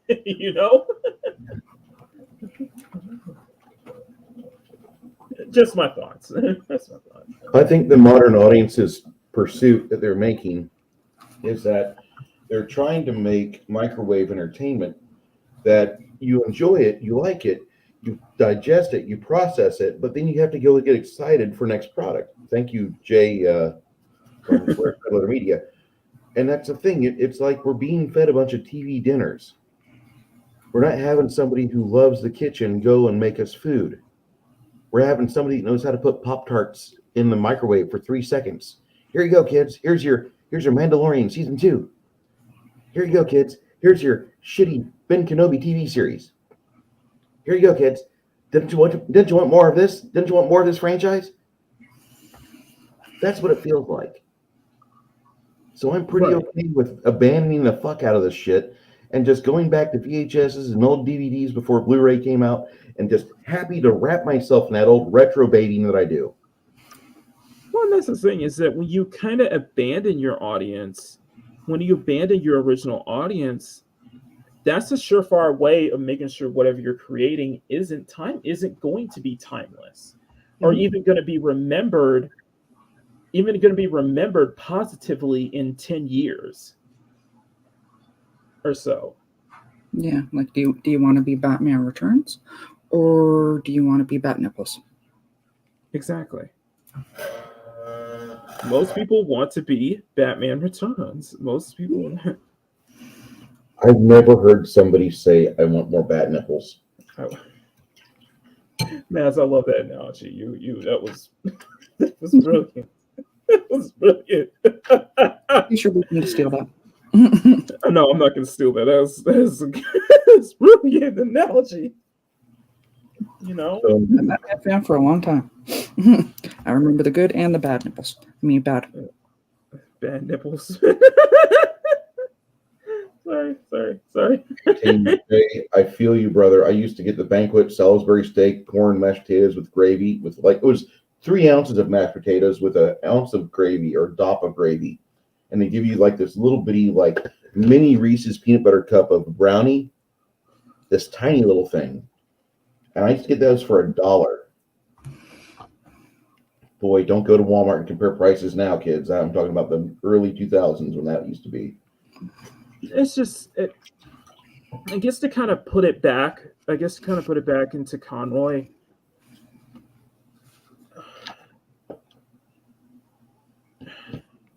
Would you argue that what Conroy did in the animated series became timeless even before it was going to be timeless. You know what I mean? Do you get that sense? Sorry, Bowsette just confused me for a second. Repeat that? Okay, concerning bringing this back to Conroy, Hmm. do you feel that what he did with Batman the Animated Series, do you feel like that was timeless from the very beginning? Oh, absolutely.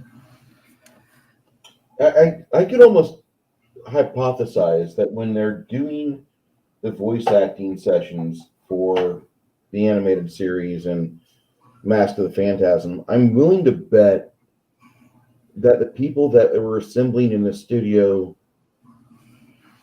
into Act 1, they started nodding their heads at each other, and they started to just understand and get they were doing something that was going to be passed on. Mhm. It's going to be loved.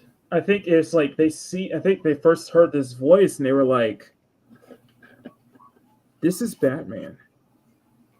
This is Batman. This is something that they probably had no idea how much of a cultural impact that cartoon was going to be. I'm willing to bet that some of them had a clue. They probably had a clue, a hint of a clue of how big, but they didn't realize how big of a cultural impact it would create and what would spawn from it. Hmm. The DC animated universe spawned from that. Basically, an entire era of DC comics spawned from that. Parrot head. I saw it. What? What? But highlight Parrot Head for me. You'll know the one when you see it. Would you go about Mandingo just for this? It's all you, man. I mean, I have actually seen pictures of Conroy back in the 90s and 80s and all of that. And yes, he was an absolutely handsome gentleman. She called him handsome. I don't need to go into why I have my preference as I do. So that is a conversation that is not going to happen on stream. At least while I'm not here. At least while I'm here. No, that is a not safe for YouTube's conversation. So this is Mamabear After Dark. Okay. Mm-hmm. Tune in to Mad's Mamabear's Odyssey channel for well, you know where to go.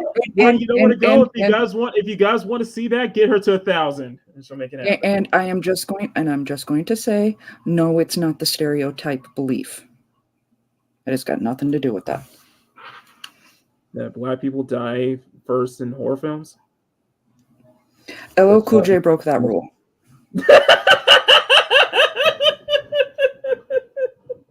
Because it's LL Cool J. I know. See, that's why his best movie was SWAT. I'm joking. His best movie was anything with LL Cool J in it. Okay. Clean up on all Mads. Clean up on all Mads.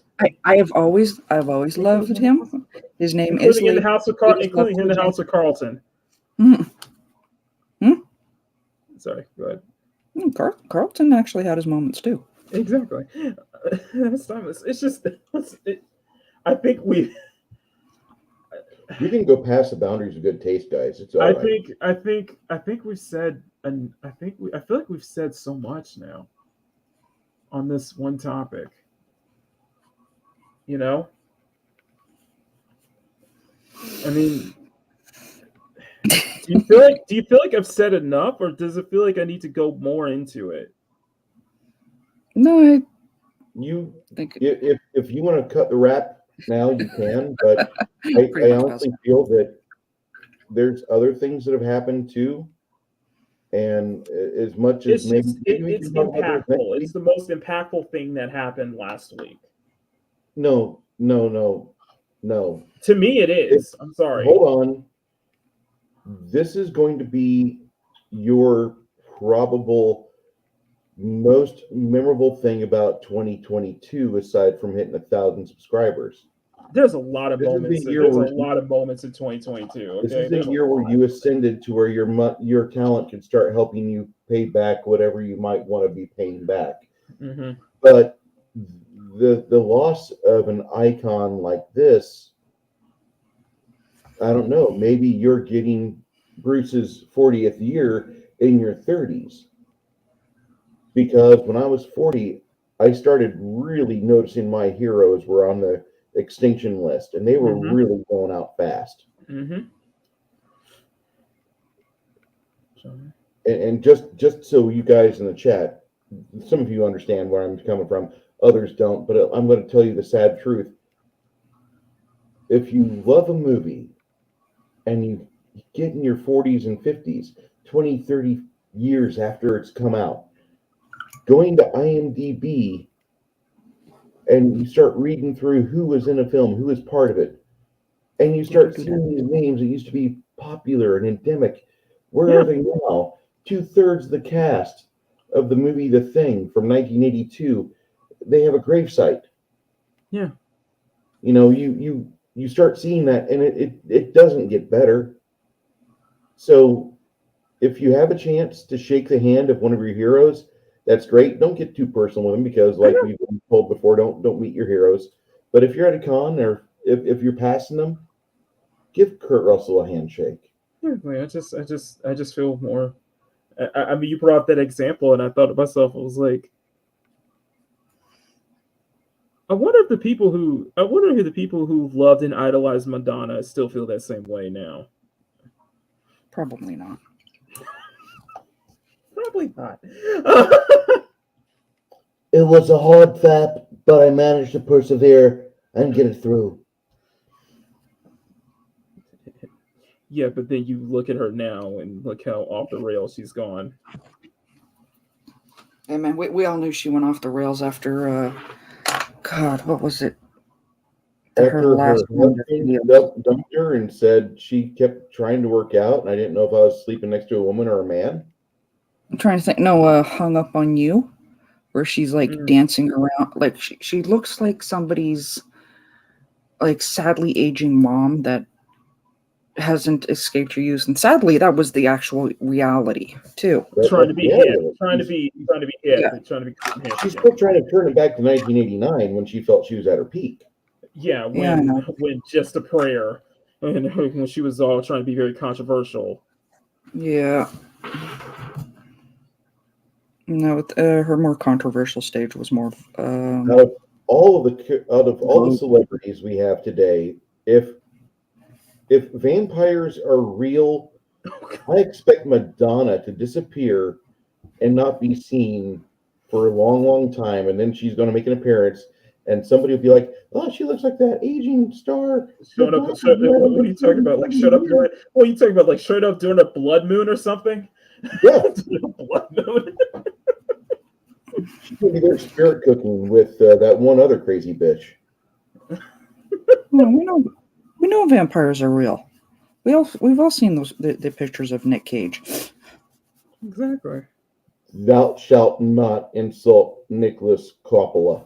I'm sorry, Nick Cage is timeless. Nick Cage is absolutely timeless. Literally, there's a picture, side by side of him and a picture that was found from the 1800s, I think it was, and it's the exact same face. It's messed up. It'd be funny if it was actually Rasputin as Nick Cage. That I believe too. But it's just, yeah. But I think to just kind of, to wrap this up. Listen, I feel like I said everything needs to be said, but it doesn't convey my feelings to how much this hit me and how hard this hit me. This is, like last year. Like I told you last year, I'm still feeling a little bit of DMX's passing. Mm-hmm. that hit me. Conroy's is going to hit me. I think hit me even harder because that is a hero to me. That is someone incredibly personal, someone who I've never met in my entire life who had that much of an effect on my life. You know? Yeah, no. It's, you know, never meet your heroes. I get that. It's just, to me, he was, and to me, I will never forget that. You know, listen. If I highly implore you guys, please just, you know, watch some old episodes of Batman the Animated Series. Watch some Batman Beyond clips, especially with him in it. Watch Justice League clips. Watch play through the Arkham games. Play through the Injustice games. I'm going to pass on media those. with his voice, you know, any form of media with his voice. Just take a moment to listen and understand how iconic it is and how impactful his passing is. We're going to miss him. Yeah, I'm not the guy. I'm not the target demographic for the Arkham games. Mm-hmm. There's a reviewer that I like quite a bit, Mac, off of What Worth a Buy. Uh-huh. And whenever he was doing the first Arkham game released on PC, he put on this little bunny rabbit puppet and then put the controller in his hand, and he was just mashing X the whole time. Mash X, buddy, mash X. That's good. You're gatekeeping. Good. Mash the X button. Spam it. Spam the X. Spam the X. But let me say this. Great. It's just the gameplay. Arkham sucks. Okay. For me, it does. But let me say this.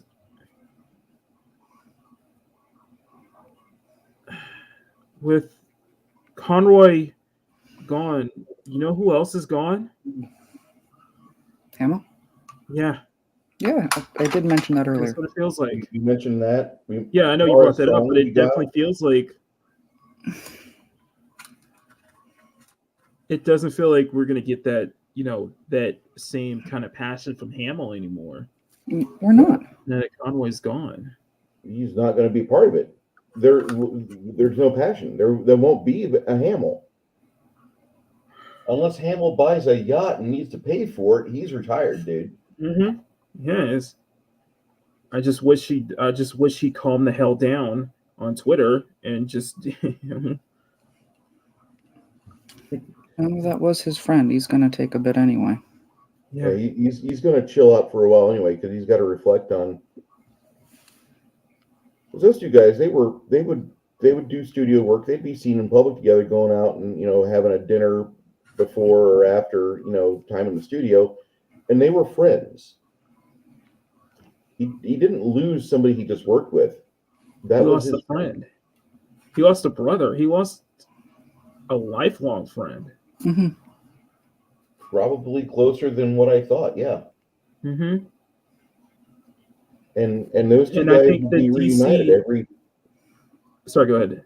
Those two would be reunited every few months when the creative team would finish doing a script. They'd get everybody together, they'd get band back together again for another run. You know, we're doing another animated movie. Here's the plot for it. We're gonna pattern it off of this classic tale from the comics, and we're gonna go with it. Go. And so everybody get back together. You know, you have Tara, you have Mark, you have Kevin, and all these guys. They would look forward to it because they got along so well. That was a family. You know. You know, the DC and Warner Bros. In general, they lost something that defied their company, that defied an entire company for 3 decades. Mm-hmm. Almost like losing a founder. It's almost like when you lose a founder of the company. Yeah, that's how big of an impact Conroy is. You know. Well, it's like losing. It's like it would be like losing Jim Lee. It would be like losing, you know, you know, Siegel and Schuster, Bob Kane and Bill Finger. You know, Conroy is such an integral part to why Batman became the pop culture icon that he is today. Why the DC Trinity is such an important thing now. Why the Trinity is DC's ace in the hole against, you know, the Marvel and the MCU. They have the Trinity. 3 characters that, let's be real here, are bigger pop culture icons than Marvel has with Spider-Man. That's just my thoughts. No, I'm with you there. Venkman comes out with a great question at 306 or 1506. Would you rather your hero pass away to natural causes after a long life like Kevin Conroy, or cancer, or die as suddenly and senselessly, such as the tragedy of Owen Hart? Long life. I would go with the long life. I would go long life. I would go hands down, long life. When Owen passed, I mean, he was in the prime of his life. Before he left his wife, before that trip to go do the show, he was getting ready to leave. He had his jacket, his cap on, everything's ready to go, and he comes back in the house to kiss his wife one last time. He's like, "I love you," and she's like, "That was my Bubba." And then she's watching it on TV, and she watches him pass.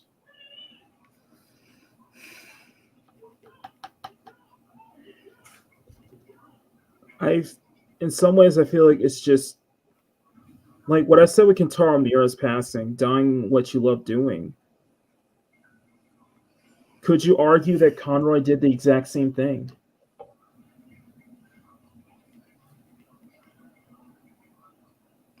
Could you guys agree with the exact same thing, or is that? I guess. Yeah. It's just he loved what he did. He did. He was so enamored with it and spending the rest of his life doing it. You can tell how happy he was, though. He gave the world a gift that we'll never forget. And it just feels like a blessing. It feels so blessed to just... I feel like my childhood was blessed by him in a way. You lived in a time where you didn't realize it, but it was never going to be as good as it was when you were younger. Mm-hmm. You know, I saw a meme some years ago where it shows an N64 and a cheese pizza. And it says, you just invited 3 of your best friends to come over and play GoldenEye for the weekend. Ooh. Your life will never get any better than this. Oh, hell yeah.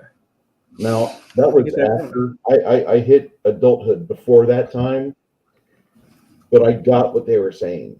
I understood it. Because at the same time that GoldenEye was out, I was at a fucking internet cafe with my tower unit playing Quake. And ever since then, I've been trying to re-enjoy and trying to relive my life in my early 20s with those early deathmatch maps and those early wins on a LAN. And that was, you know, I mean, you guys, you're not going to have Conroy voice a new Batman project. No. But I will always hear his voice. That's the thing. You'll always keep hearing his voice. No matter what. It's permanent to me. I'm not saying that's a bad thing. That's not a bad thing at all. That's not a bad thing at all. You challenge yourself with the question, I wonder if my life was blessed by his presence in it. I would argue in favor of the fact that your life was blessed because you didn't know the Michael Keaton Batman in your teens, and that was pretty much the only modern Batman you got. because your parents wouldn't let you see Batman Returns because Michelle Pfeiffer is too sexy as Catwoman. And she doesn't want to ruin her son, is already ruined by, you know, like, hey, I'm going to enjoy everything I can. That's true. That's true. You know, you had a great life, you know, because your father made sure that you saw the best that Batman offered. Exactly. And there's nothing wrong with the Keaton films. Really, the third Batman movie with Val Kilmer wasn't that bad at all. It's just that his version of Batman was pretty immobile, thanks to that damn suit. And everybody else is having the time of their life acting around him. He's kind of like an immobile, stoic character. And that think of this, Mads. Mm-hmm. You know, he played the greatest voice acting animated Batman and the worst live action Batman. Stealing my lines there. Here's the thing. No, here's the thing. The worst live action Batman part is basically negated at this point. I know. He played the greatest animated Batman, and he became the greatest Batman. I never knew he did a live action Batman. Crisis on Infinite Earths. What? I'm still not fond of that one. Crisis on Infinite Earths. Okay. Which is supposed to be a continuation of the animated series, and that would piss me off even. Bruce? Too. Yes? Don't watch it. Don't. Do not go back and...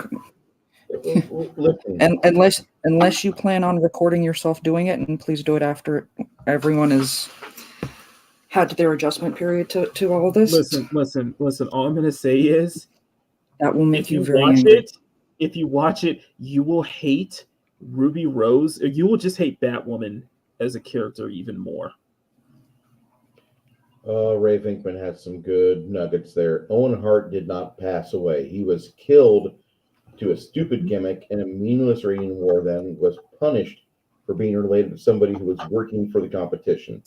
Yep. He'd still be alive and probably running a wrestling podcast, telling the old road stories if the WWF just scrapped that clearly dangerous stunt in 1999. You know what? I could totally see Owen Hart do that. I could totally see it. He was still here right now. He'd be robbed of that reality.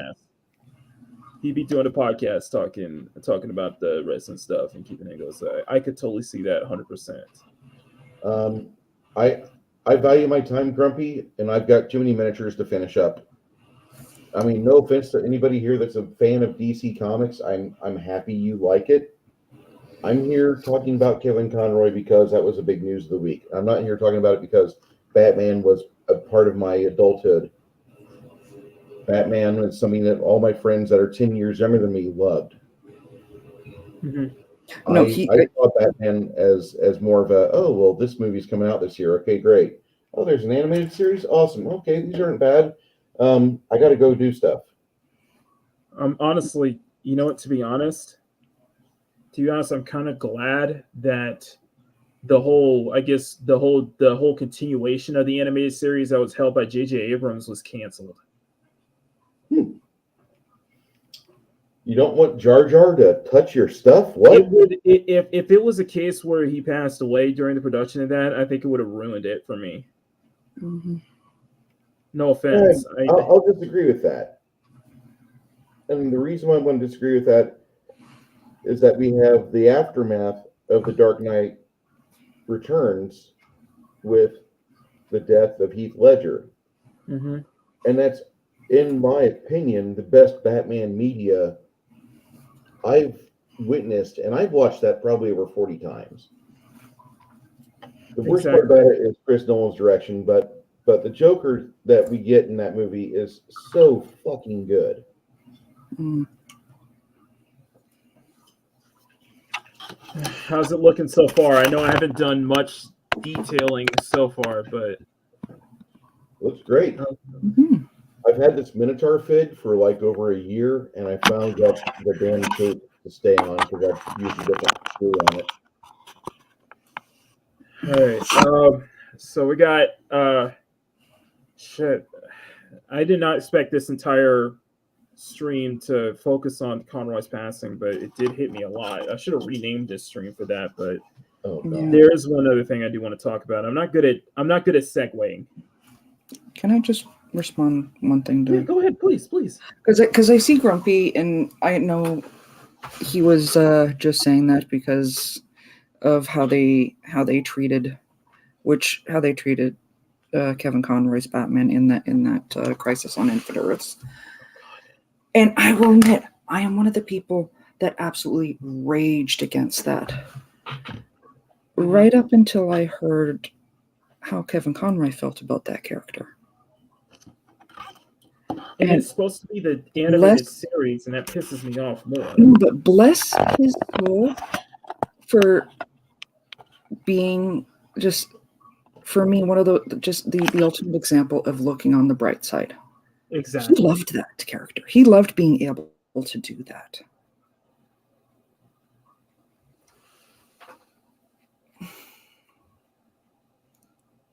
It just pisses me off. Sorry. About that. I'm with you. I'm absolutely with you. It was an absolute disrespect for us as the fans, because that was a disrespect. But he loved being able to have that moment to play Bruce Wayne live action. Mm-hmm. And that kind of softens the blow for me because of how happy it made him. Exactly. Right. I totally see what you're saying. Mm-hmm. I just don't like. I just negate that from my mind. I know. To be honest, and it's negated. It doesn't exist for me. I know. So it didn't destroy the lore or anything. It just made, the CW, or just made Batwoman character even more of a joke and more of a more of an insult. I was done with Batman Crisis on Infinite Earths. I mean, they killed off my Flash. John was the chip. Yeah, I'm still mad about that. Mm-hmm. My Flash, damn it. There was one thing I did like about Crisis on Infinite Earths was the fact that they tied in a lot of stuff to it. I did like the fact that they did acknowledge that, the old WB Birds of Prey show was its own separate universe. Adam West's verse was its own separate universe. Burton verse. I like that. I actually like that idea and concept. That's just me. But I don't know how to segue into this next one though. Can you guys help me here? If you give me a hint as to what you're segueing into. The article I'm talking about.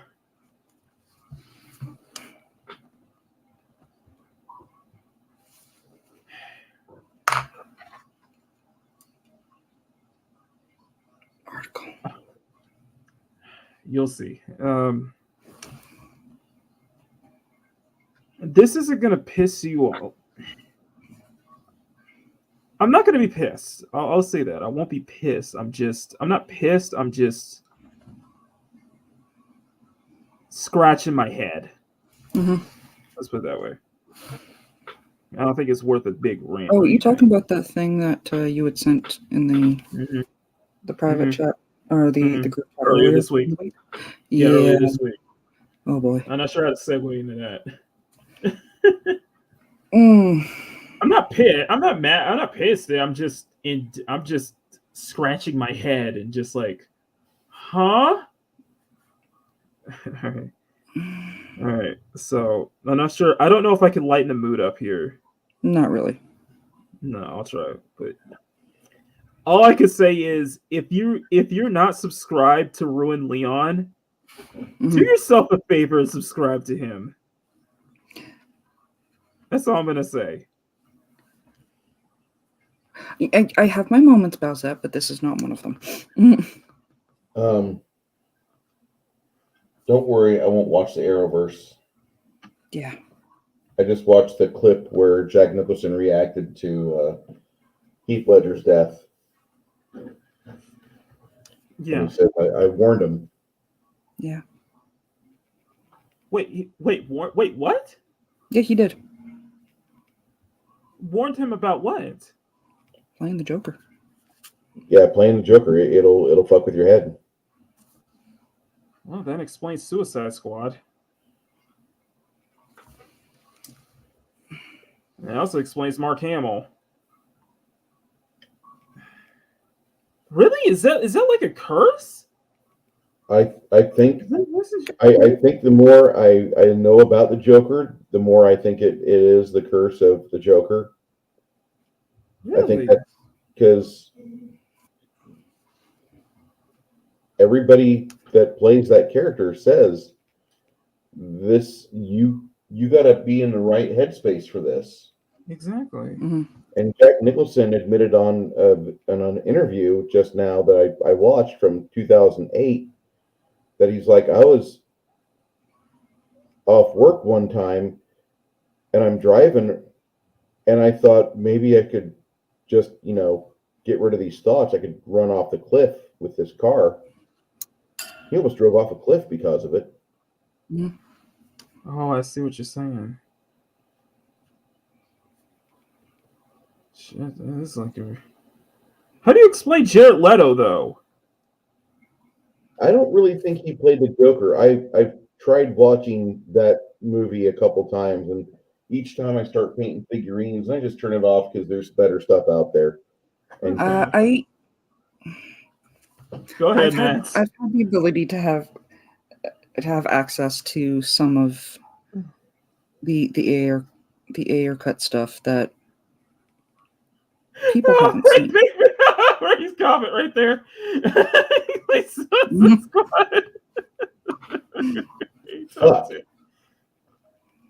Why isn't Ray Venkman on our panel sometimes? Sorry. Well, to be fair, Bruce, Ray did warn me. About the about the road that I would become when I did that Lola Bunny piece.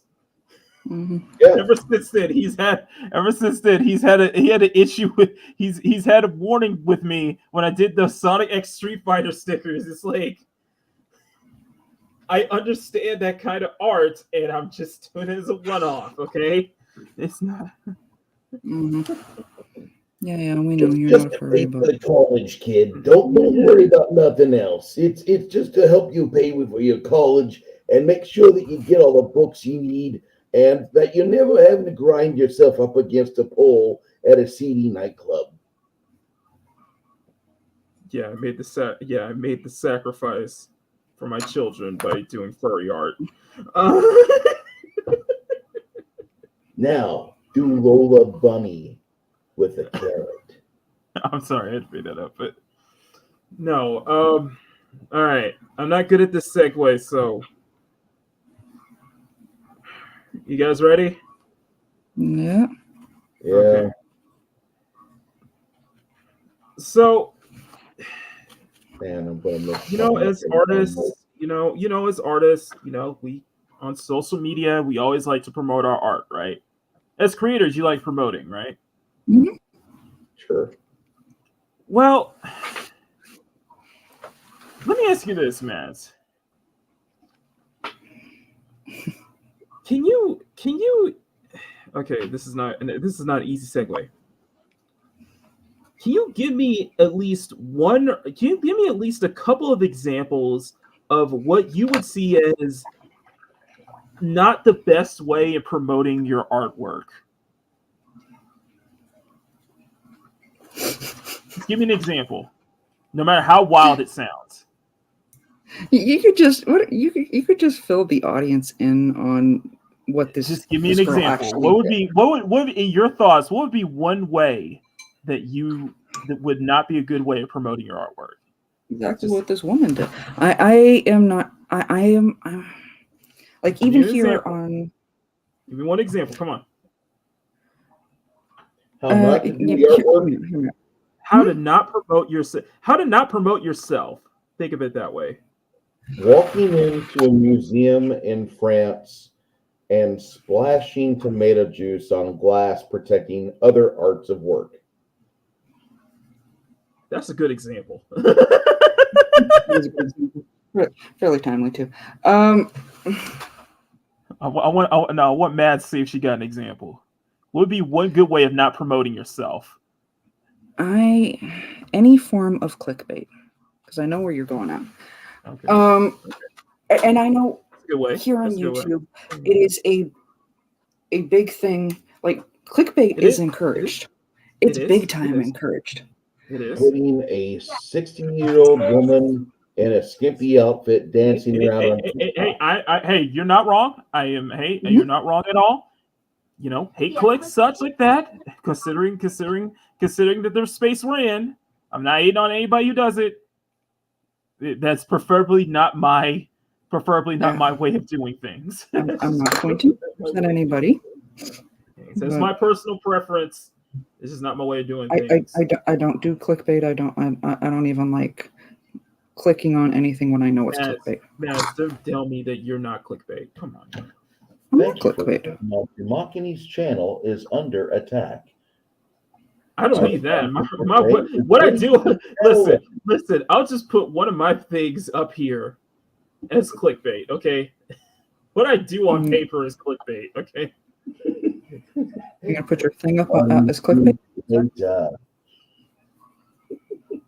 My face is clickbait, okay? Your face is not clickbait.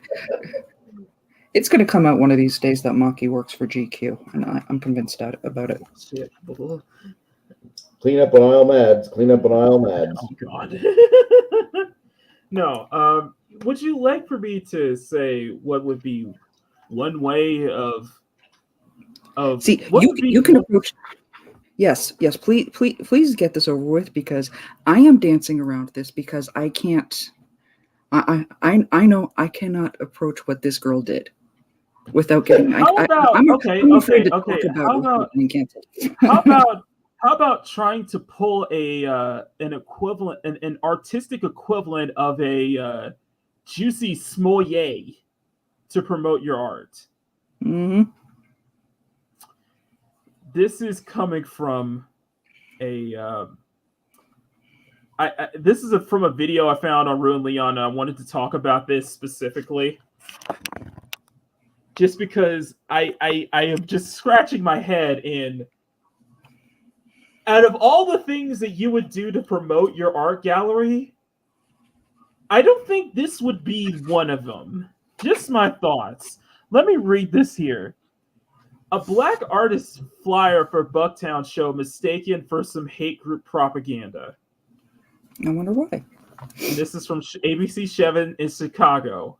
A black artist who goes by the name Heron has been working hard to get a Bucktown gallery space ready for a new exhibit this weekend. And the exhibit has garnered much more attention than originally expected, since the 23-year-old distributed flyers for Chicago for the show, which is called White Only, with a drawing of a noose. Mm-hmm. Well, hang on. What are you saying? Hang on. What? Not yet. What the fuck? Quote unquote, racism is alive and prevalent as much as we act like it doesn't exist. I live it every day, unquote, she said. Some critics have complained the flyer suggests they come from white supremes or bread supremes or some other age group. I believe that people should, by the way, I'm censoring myself, and I really would advise my co-host to do the same, please. Thank you. I love everyone knows exactly which co-host you're talking to. I'm talking to both of y'all, but yes. I'm not going to... I believe, quote unquote, I believe some people should understand what a noose or anything should represent. It represents the blood of my ancestors, unquote, said a concerned resident who did not want to share his name. The flyers contain little information but offer a QR code to the links to the show's website.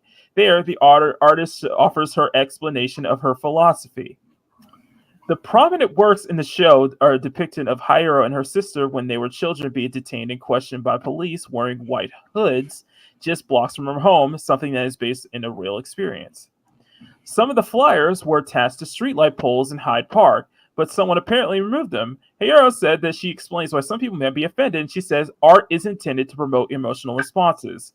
I think all art should evoke some emotion, whether it be sadness or anger. It could just be happy, she said. The show is set to open on Friday.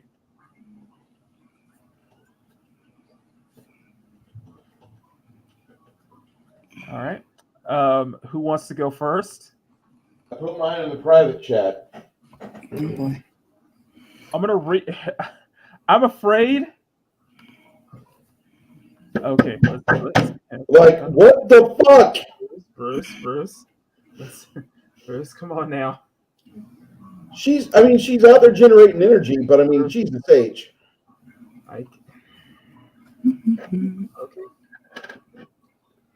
Okay. I wish I was black. I could say this shit. Okay, Bruce, let's. Okay. Listen. I haven't looked at his response. Listen, I ask you kindly as my co-host and as my friend, as a friend, please, for the love of Christ, do not get my channel taken down. That's why I typed it in the private Do not chat. make me look bad. I do not want you to think you look bad, okay? I respect your opinion, and you're very passionate about it, but please understand whose channel you're on right now. Please. If you need to take energy. Hear me out. Hear me out.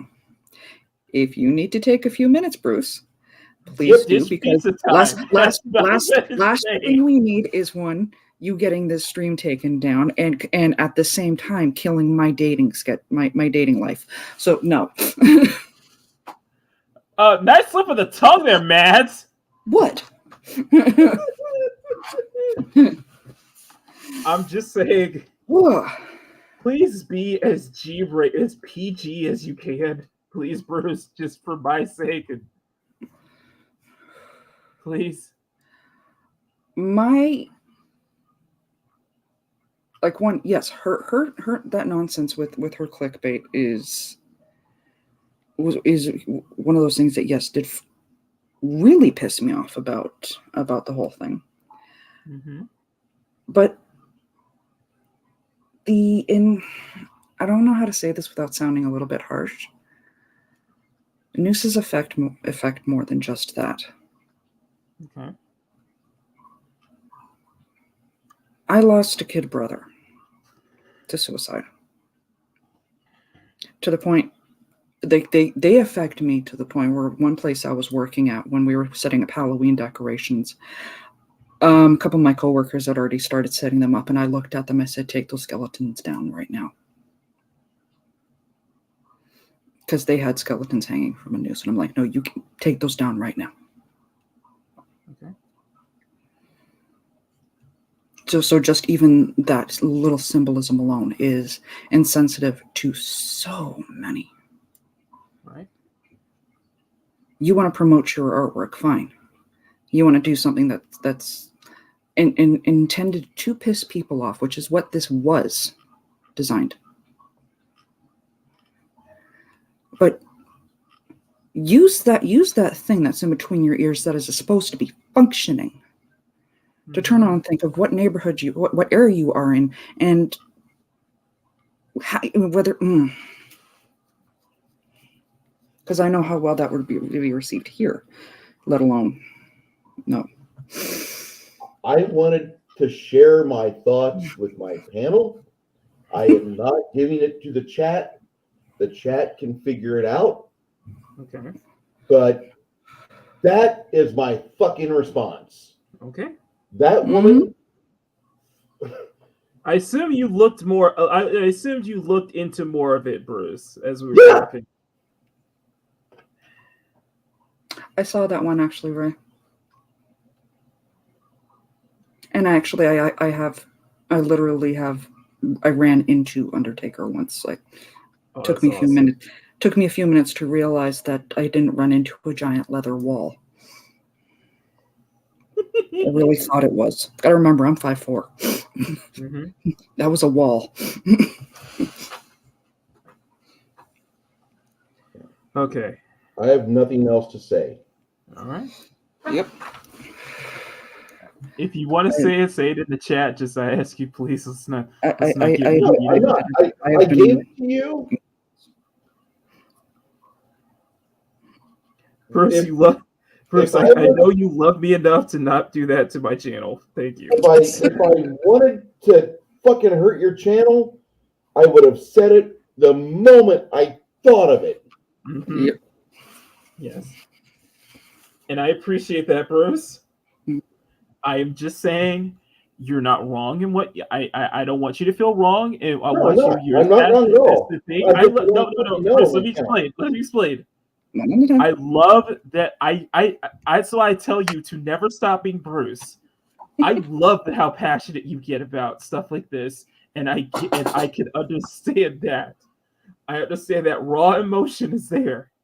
It's just understand that, considering the platform we're on, and considering whose channel is it on, and how this is probably better suited on your own channel than it is on mine. That's all I'm saying. Yeah. This is one of those things I would have gotten demonetized for, and I would have been kicked off the platform. Yeah. But I'm not respectful to YouTube because fuck YouTube. But you're respectful to the people who are on it. We're on their we're using their bridge to get our free speech across. But my fucking opinion about this lady and her thought process. Mm-hmm. She's clickbait is the only baiting she's going to be causing. Okay. All right. Fair enough. All right. So I assume it's my turn then, huh? Hit it. The only other thing I want to add on is there is the video you sent. He covered it brilliantly. Yes, he did.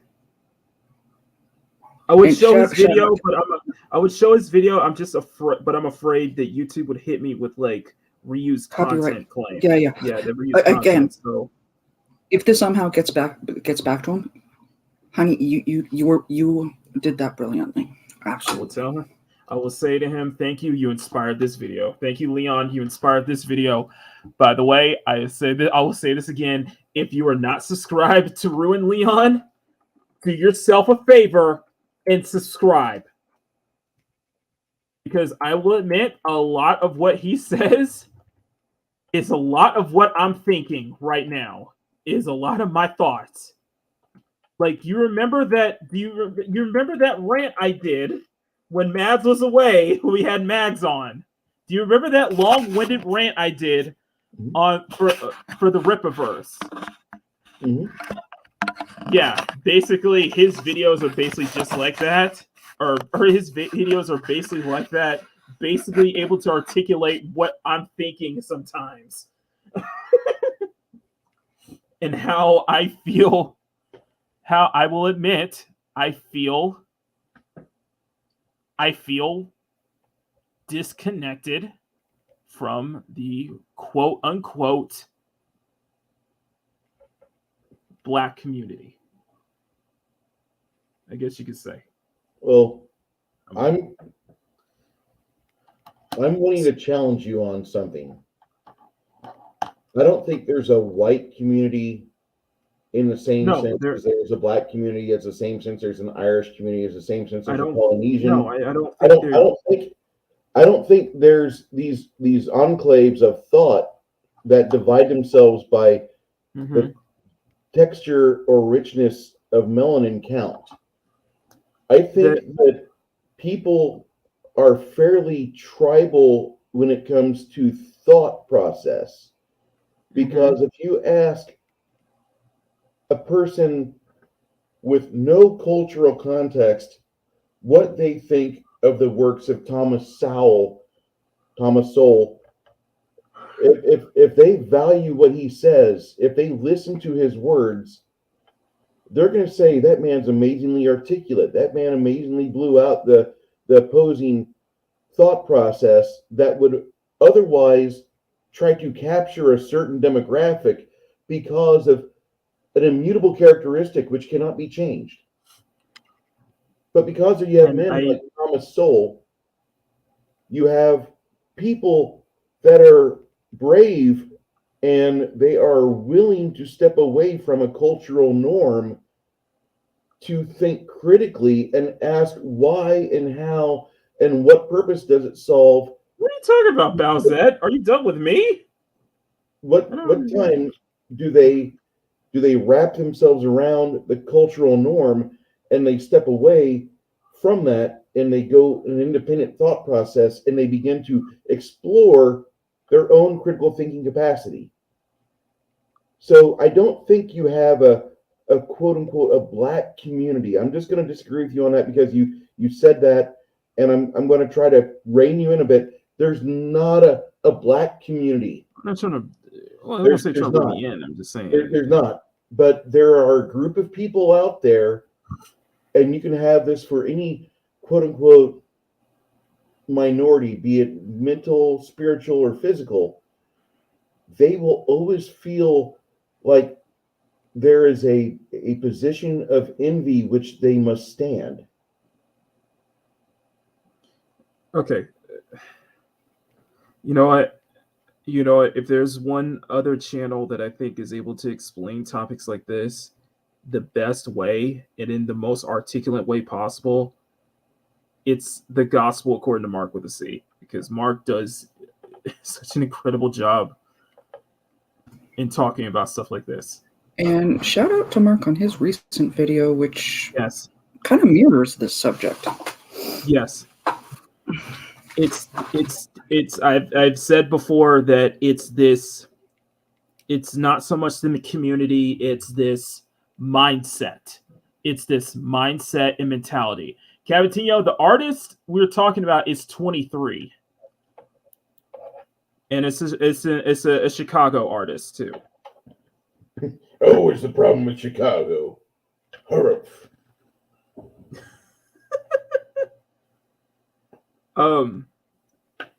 It's this mindset and mentality that I will happily speak up about. I will happily speak up and say I am not a part of. I will not support this. But the funny thing is, you don't even have to make a mention of it. No, I've said this before. I've said this before. Is that ever since that stream I did, I usually don't speak my mind a lot of times, but when it comes to stuff like this, I will be outspoken about, because it does have some effect on me personally as a black man, as a black artist. I will speak up about that. So there is some personal ties whenever I talk about stuff like this. And why I don't subscribe to this mentality. And why I'm very vehemently against having this kind of mentality. This mindset. I'm just gonna say that you have a winner's mentality, Maki. It's not a winner's mentality. It's an individual. You put yourself as an individual first. You're putting yourself as an individual first more than your skin. You're basically saying is you yourself as a person is more important than your skin color. Yes, correct. And the thing that I'm going to parallel this to is back in the 1920s and 30s, hundreds of thousands of Italian nationalists and people who loved Italy made their way out of their homeland to the shores of North America. And they had no idea what to expect here. They had no idea what to do here. But when the turmoil that was in Europe became worldwide and epidemic, and it was time for them to stand with their newfound homes, there were more Italians in the United States military than any other demo in the World War II timeframe. And they fought against people in Italy. And they helped change a lot of people's opinions when they made landfall in Italy. Granted, you have guys like Terrible Terry Allen, one of the most brawling, drunken generals over in American military to kind of sully that experience. But a lot of the Italians that were with these platoons going over there, they helped kind of pacify the Italians, saying, we're here to fix things. We're here to get rid of the problems here. We're here to make Italy better. And because of that, we were able to get into Italy with a lot less bloodshed than what was there, than what actually happened. And so by you splitting from, quote unquote, a community of people you feel you're part of, but instead adopting a critical mindset mentality, that's why I put you as a champion.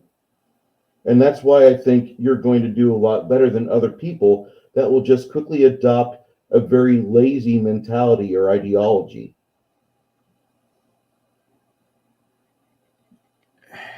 Right. And at some point, I probably will have to make a video going further into detail of this mentality and why I don't support and why I will refuse to support certain groups, even though I'm being told that I have to because of my skin color. At some point, I will have to make a video about that,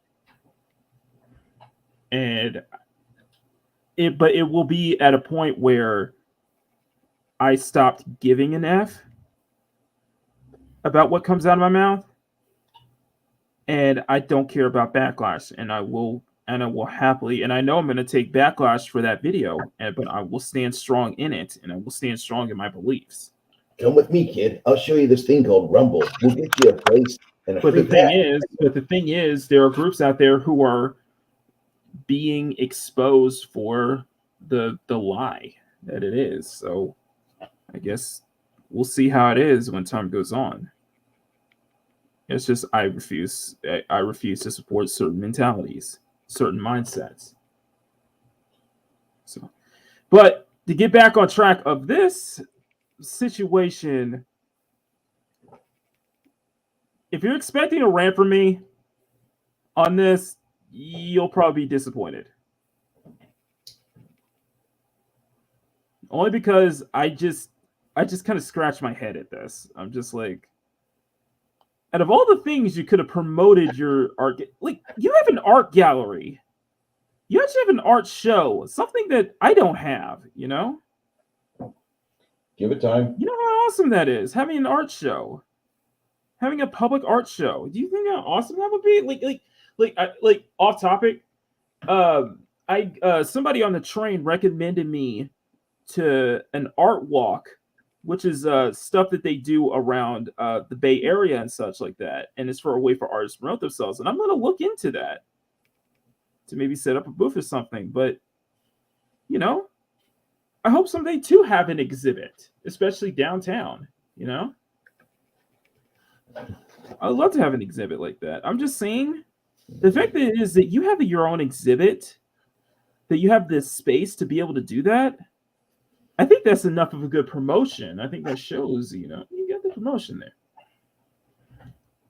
You know, I just don't think using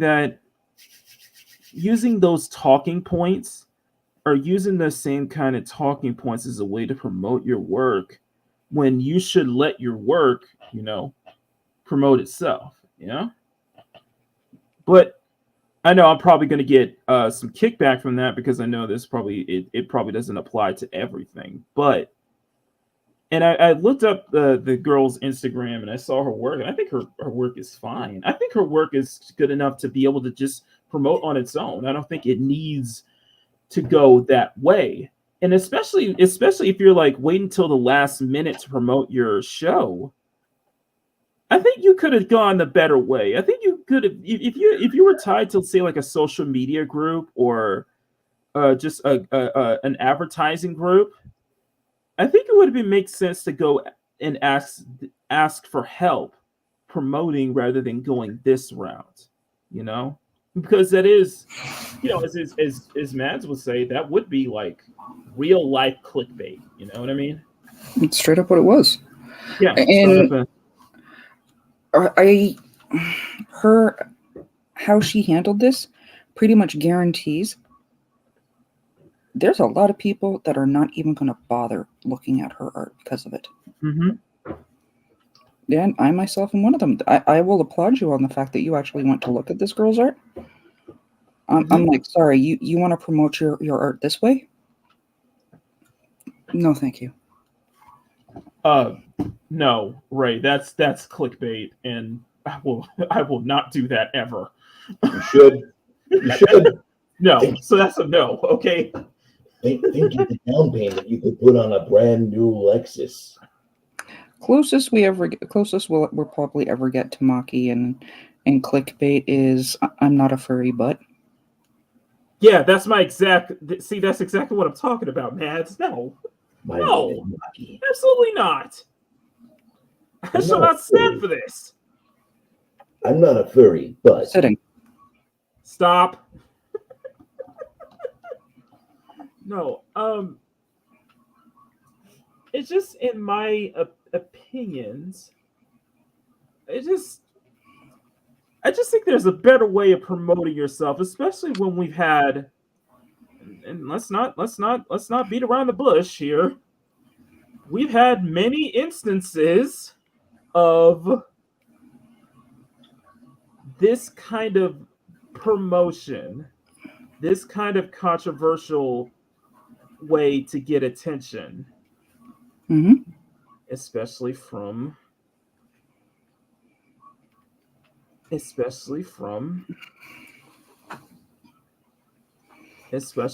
Black community, especially when tensions are a bit high right now. Yeah. I'm immediately thinking of course, the things that people will bring up are, of course, the whole Juicy Smollett, famous French actor controversy. I immediately am thinking of the Bubba Wallace hoax, in which I have lost any and all respect for him for that, and for people who just eat that up for basically ruining NASCAR for me. Listen, NASCAR's garbage for a lot of reasons before Bubba got involved. And I'm not saying the racing in it sucks, but I'm going to say that the commercialism and the forced amount of promotion that they foist upon all the racing teams. The racing is secondary. Yeah, the racing goes secondary. Me personally, off topic. I like NASCAR, but I really don't like that. I don't like that playoff format. No, I guess you could say I was never a fan of the whole playoff format. Since they did that's been truly garbage. Yeah, it's motorsport. It's motorsports. It's not meant to be like any other sport, really. I'm not a fan of the playoff format. Anyway, I can try. And don't forget, you got to watch the highlight reel from the Brazilian Grand Prix. Oh yeah, absolutely, same here. It's just the noose hoax is another example. Another example is, just the fake, I know Bruce probably knows of the whole, what was her name? Rachel Richardson, that whole scandal, that fake scandal at BYU.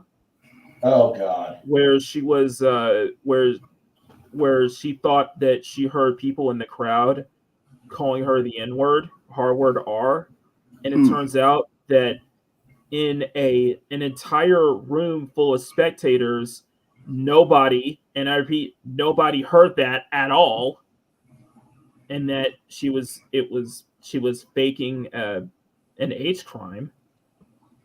Grumpy, check Sorry. He wanted a link to the story we're talking about, so I've sent it to him personally. I'm not dropping it in the chat. Send her the video too. And send him the video as well, so he knows I did. too. I sent the video. Yeah. But you know, we've had a string of these kind of cases where, you know, using that victimization as promotion to get attention, you know. I know guys at Sports Wars will bring up the whole LeBron faking an age crime. And, you know, it seems that a lot of I'm not going to wax poetic when I say this. Mm-hmm. The situation in 2020 involving George Floyd is incredibly sad and should never have happened in the first place. Absolutely. It started with The problem. Hey, let me move on. Let me continue, Bruce. The issue I see with that is that it spawned a lot of people using that situation for clout, for attention. And in my opinion, the whole Bubba Wallace situation, it is one of those examples. I see this as not as big of an... I don't see this as like... Not that... Okay, how do I put it this way? I don't see it on that huge of a level. This situation specifically here with this artist, Heron. But what I see is the same mindset, the same mentality, and using that way as a way to promote your art when your art should promote itself. You should never resort to this to just promote your gallery. I know if this was me, I wouldn't be doing this way. I'll be honest with you. If this was me, I would be using this show right here. I'd be using Makini Live to promote my art show. I would be going on other people's streams to promote my art show. I'd be getting the word out as much as possible in any way I can to get more people to check out my art exhibit. I would never resort to something like this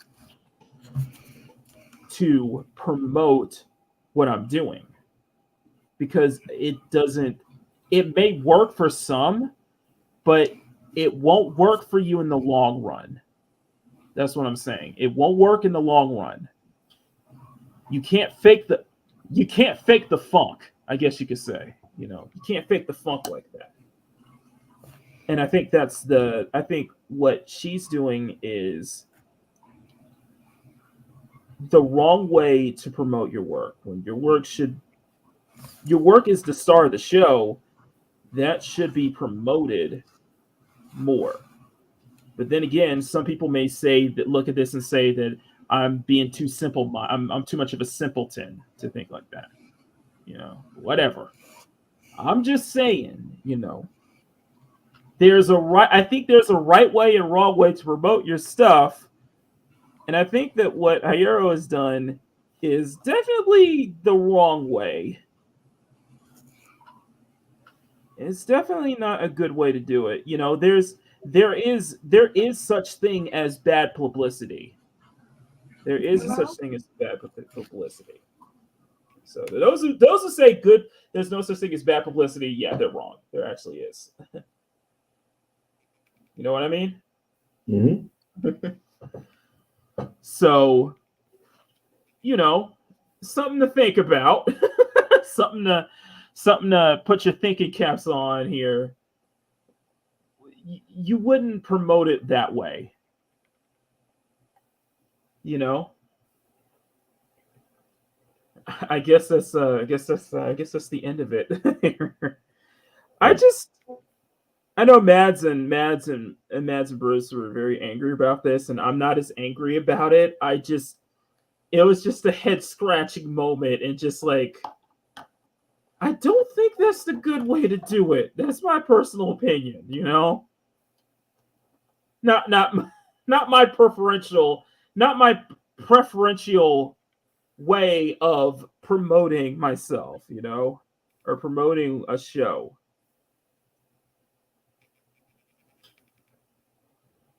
It's not my kind of using, you know, racial tensions to promote yourself, essentially. You see, that's why I still hang out with you, because you don't do that. Exactly. So that's not how you do it. Yeah, that's all I'm saying. So, I think that's it, guys. I think we're. We promise we'll be cheery next week. Yeah, Sorry. We'll have a more happy, friendly. Hopefully, I'll have a guest or somebody next week. No. The three of us can carry a happy show. I mean, no offense to the guests, but we can carry a happy show. I know we can. We can. It's just that this one was more of a sentimental show, I guess you could say. Mm-hmm. Well, I mean, this is fresh. This happened Thursday. Mm-hmm. You know, I mean, and we haven't had a chance to unload and unwind about it yet. And while Kevin wasn't a massive part of my 20s and 30s, like some other people, his influence is going to be felt by me for a long time, because there's not going to be a chance for me to be able to enjoy his new material with my friends. I want to be recycling his material, his body of work. What? Makini? What? I'm going to be recycling through all this stuff. And my friends are like, oh my God, you haven't seen this yet? And now I'm going to be ostracized for not watching the entire filmography that Kevin made. Oh God, we're gonna. Oh God, I'm seeing a weebs and otaku debate going on in the chat, guys. Let's be Ray, Grumpy. Let's be civil here. Let's be so civil here. Hold up. Grumpy was asking. No. Grumpy was asking, what is a weeb? Oh, yeah, weeaboo. Well, just I can't explain it. I think I'll let the other team kind of explain it for me. The little boy off of American Dad is the perfect weeaboo. Right, Steve. Perfect weeb. He's a perfect weeb. I call myself a weeb sometimes. Mm-hmm. Oh, you're getting educated. Okay. Educate yourself, as they say.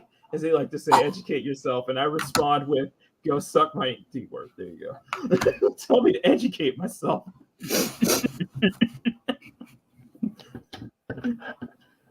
Sorry. Age, a cultured man. Sorry, I'm sorry. When someone tells me I need to get educated, educate myself, I tell them how about you go educate, get all sorts of bloody. Well, I held my tongue earlier because one guy, Apex, was like, just paint your fucking miniature. I'm like, okay, chatter. I'm with you, Grumpy. This is terminology I'm confused on too. This is what you get for being around me all the time. Okay. Who is I told you my influence would rub off on you, man. Who is the Chinese doctor lady that looks like Chung Li because she got those beautiful muscular thighs? Ah, I see what you're talking about. Yeah, I just kicked off the web searches now. I'm only finished on one girl, and I haven't even done the assault rifle yet. I haven't finished Strong Honey VR yet, which I need to. Slacker. You know what this reminds me of? What? You talked about it last week. You talked about the passing of JJ. And it's about that same time of year. Mm-hmm. And in my head, despite the passing of Mr. Conroy, and we had a very good conversation today, I kind of was hoping that you would do something like this on the anniversary. Oh, God. I'm sorry. No, I'm remembering all the fun times I have listening to him go around with Tommy and all the other guys, and how every fucking conversation goes back to Star Wars. JJ was one of a kind. Yeah, and God damn it, we missed you, JJ. But I also told you, bro, that the reason I did that series of drawings was just because of how I despised everybody's just freaking meltdown over the Rittenhouse. Yeah. It was at the same time. That just was like, you know what? But at the time, you didn't want to let your political idea get out there, so we throw it on JJ, and JJ would have liked it because he likes hot Stormtrooper chicks. Well, who doesn't like girls with guns? Apparently, nobody like girls with guns. This is the I'm thing. going to point you out to a girl I've been watching. Especially anime girls with rifles. This is the thing, actually. Do you know who Dolores is? The Imperial HR lady? There's a lot of gotcha games with that. I think it's cool. I think there's a lot of games with that. Hey, Mock, do you know, Matt, do you guys know who the Dolores HR lady is from the Empire? Mm-mm. Okay, well, there's this lady, she does cosplay, really good cosplay, but she plays this HR lady from the Empire, and so she's got her black uniform on, and she's got this funny, like, turquoise necklace on as well, but she talks like she's from the Northeast, and she says, you know, just funny things like that all the time. She's got an absolute gold YouTube channel, and I've watched it for the past 3.5 months. It's great, and you'll like it because she's funny, and she does this wonderful how the human resources division would be for the Empire.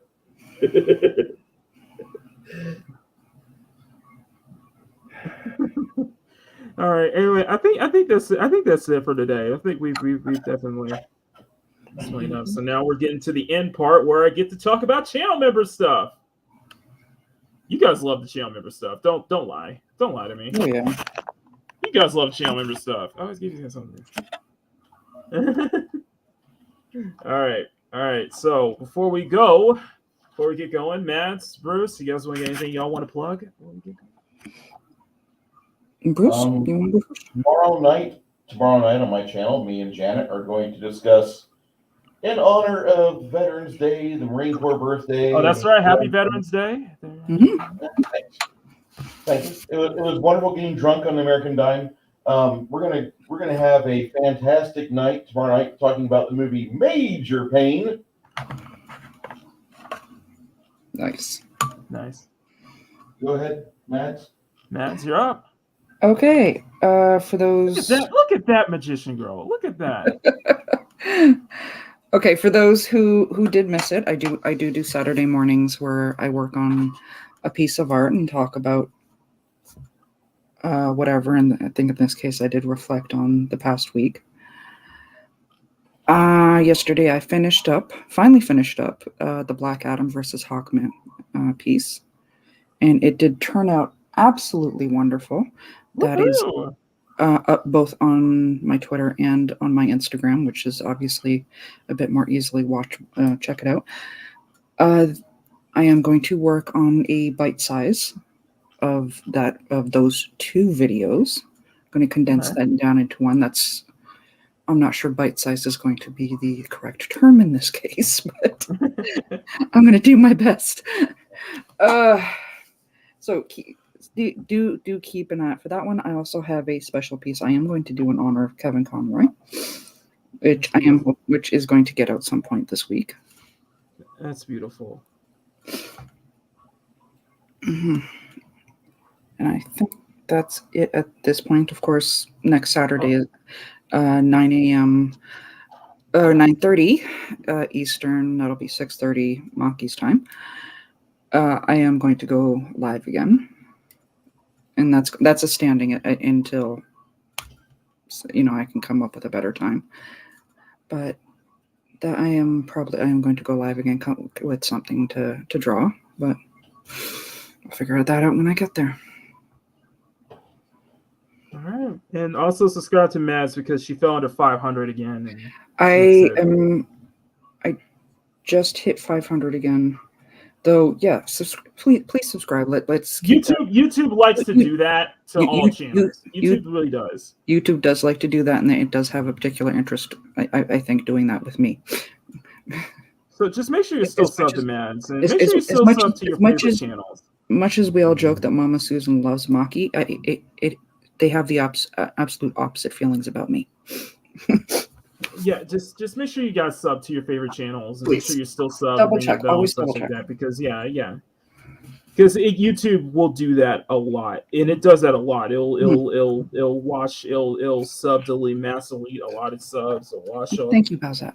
It'll clean up oftentimes, and a lot of subs will get taken away, or when people hit milestones, they don't stay there. The sub, they drop like a bunch of subs. Like it happened to me. It happened to a lot of people who hit 1,000 and then they just lost a couple subs and they had to get them back. And there you go. Just be careful. Magician girl in, of course, my style, which means she got to be thack. All right, and this is some gun stuff, which honestly looks cool. Honestly, it's getting there. I feel like going the extra detail with this is gonna really help it. Plus, it's like trying to do gunfire. Plus, I need to do gunfire and such like that too. So, this is how it looks. This is how it looks. Let me know what you guys think of this one. And yes. Also, one I know about that, guys. Just get if you guys follow Grant on Twitter, he did get his Google account back, but they're still trying to work on getting his YouTube account because it got nuked. What happened was that his channel was hacked, and they basically deleted all of his videos. And when he tried to call them out and tried to signal about that, they deleted his channel completely. Wow. And he had nearly 60K subs. So just keep that in mind, guys. So just always keep in mind, watch out for people who try to hack into your channel and such like that, especially if you have especially you have a growing channel too. And I'm afraid that if I do hit that mark, if I hit the 5-digit number on YouTube, hit that 5-digit where we're doing like 10K or so, that it's going to happen to me. So just be careful, guys. Watch out there. Yeah, he figured out the algorithm, and the algorithm just he played the algorithm, and it worked in his favor. So big props to Grant for being able to make it work, man. Mr. Grant Gregory is a very nice man. Yes, he is. And he is very prolific in the AI art space, the AI generated art space. He's very prolific about that in that. So it was a really cool discussion again with him when it talked about AI generated art and such. So anyway, no sketch diary tomorrow, guys, unfortunately, because I just started on the outline like yesterday, and you can see there's going to be a lot of detail in this piece. So hopefully next Monday's video will be very worth it. So before we get out of here, here's some updates. So I have 2. This is for my channel members, and that includes Mads and Bruce, who are in the chat and on the panel. So all my channel members, listen up. I am still working. I know I am very late on the Rosalina time-lapse video. I should have had that out by now, but I will be working on that this afternoon. I'll be working on that this afternoon before I go live on Twitch tonight. I will be working on that. Thank you for everybody who voted. I didn't get a chance to start on the monthly poll drawing this weekend. I will do it this week, though. I will get started this week. I'll start on the inking and the sketches up this week. So there's going to be a lot of updates for my channel members. Stay tuned to the Twitter group and stay tuned to the community tab. There's going to be a lot of updates this week. So you better get now. I got something a little special for you guys. This is thanks to everybody's reactions to last Sunday's hoopla, one of the greatest moments in Makini Live history. I have turned that moment into the exclusive sketch for the resident tier members and higher. So this is what you guys are going to be getting in your art batch for this month right here. Say hello to Chibi Makini. You need to do a Chibi Makini sticker. I know. I should make I should make a Chibi Makini emotes for channel members. Yeah, that one right there. We'll just have the chat lit up with "Don't click this link." Oh God! Congratulations, you have won the newest PS5 release. But for those who don't know, last week we had one of the biggest. The biggest Boomer Kitty moments of the century, where I accidentally posted the wrong link, And because everybody loved that moment, and because I needed to just laugh at myself for that moment, I decided to take that moment and turn it into the exclusive sketch for Residential Tiers. So you guys are going to get the Chibi Makini telling you not to click this link. For those who don't know, I sent the link to Makini Live, and the link I actually sent was to a bunch of Japanese high school girls on YouTube who aren't exactly in high school. I can tell. Hey, Oh my god, Squeeka! I like how Squeeka came back. Shit. I'm not. Hey guys, I'm on my way. I'm wasn't out quite yet. on. They coming. Apparently, I showed this, and they're like, yeah. They're. It's the revenge of the bots. I love that. This Squeeka's like, what the hell? I talking bots show up. No, I think it's just because what I was showing.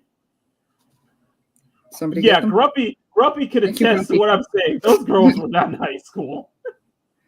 I'm guessing that was Grumpy that got it because I'm not seeing it. Oh, but no. yeah, that was the exclusive sketch that I did. So yeah, that clip is gonna live in infamy now. This is part of Makini lore right there. Okay, just because he sent a link accidentally last week doesn't mean you guys get to show up. Also, you guys love that link. Apparently, everybody was like, even Johnny Cage is like, "This is the greatest link. This is the greatest thing you've ever sent me, Makini. Thank you for it." Like, dick. Yep. And I know you guys will never let me live that link down. So never a day in your life. Oh, never. It's going to be a few weeks before I stop posting, and it's the right link this time. I'm so happy you didn't talk about the Miss America pageant today. Let's not go there, please. I have no idea what it is. You don't want to know. You really don't want to know. All right. Anyway, so that is it, guys. I will get started for my channel members. I will get started on the monthly poll drawing this week, and I will be doing the next exclusive sketch for the CSF Nation representative tiers. So that's tier 3. So the tier 3 sketch will also be this week as well. So stay tuned for that if you're representative tier and higher.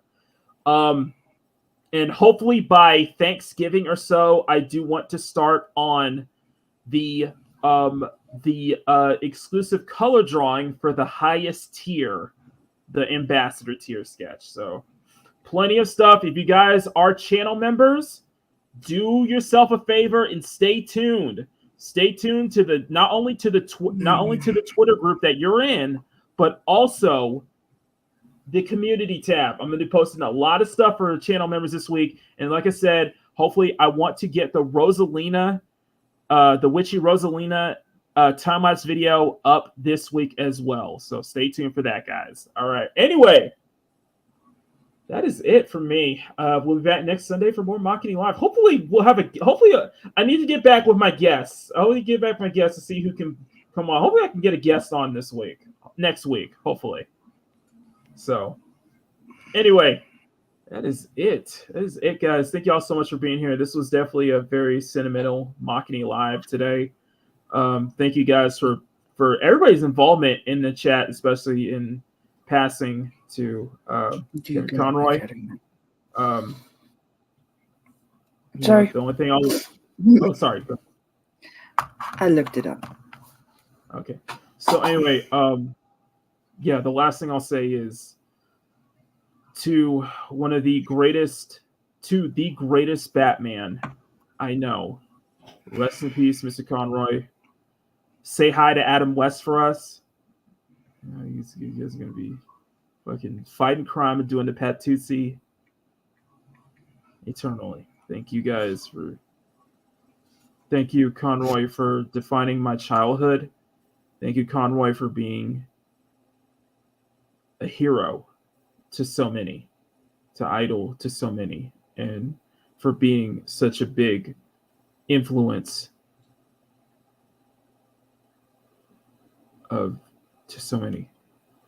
You will always be vengeance. You will always be the knight. You will always be Batman to me. Thank you, God. All right, guys, we're gonna get out of here. I'm gonna get some lunch, get something to eat, and get started with. Yes, I do, Squeeka. I like girls without guns. Doesn't matter. I prefer guns with them. Rick Makini. What are you talking about? I prefer I'm with big cannons. I like girls that service crew mounted weapons. Hi, Squeeka.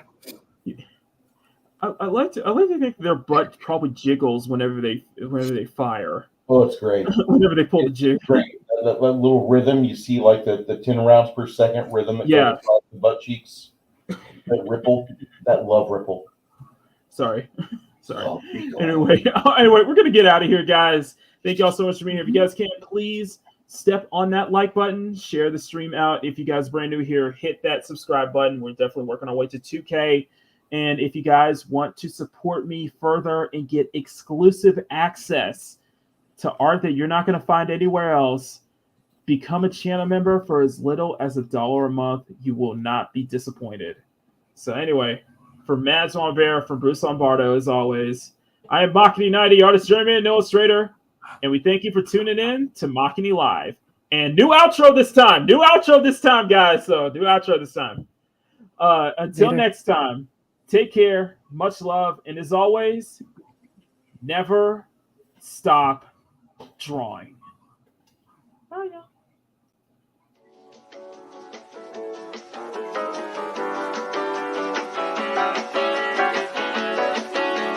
Oh, by the way, this is the new outro, so everybody's names is updated. Later, guys.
Okay, I just ruined it. I just realized I did not update that outro. You know what you have to do now. Yeah, I do. Okay, boomer, yeah, boomer. Whatever you say, boomer. Okay, boomer, yeah, boomer. Whatever you say, boomer. Give me a few minutes, guys. I need to make sure that I have the right, because I just noticed not everybody's names is up there. Okay, Bear. Blah, blah, blah, blah, blah. Oh shit! Nobody's names is. Oh, that isn't. Okay, hang on. Without all right. Dorado head. Okay, can you guys entertain the chat for just just don't get my chat taken down. Just My best. Jiggle. There you go. There you go.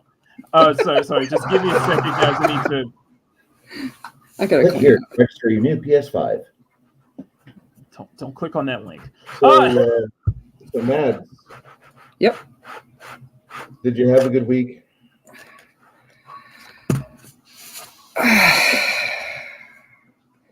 Okay. Well, what are you doing this week to make it good? Okay. Outro components. Working on it. Outro StreamYard. Let's see here.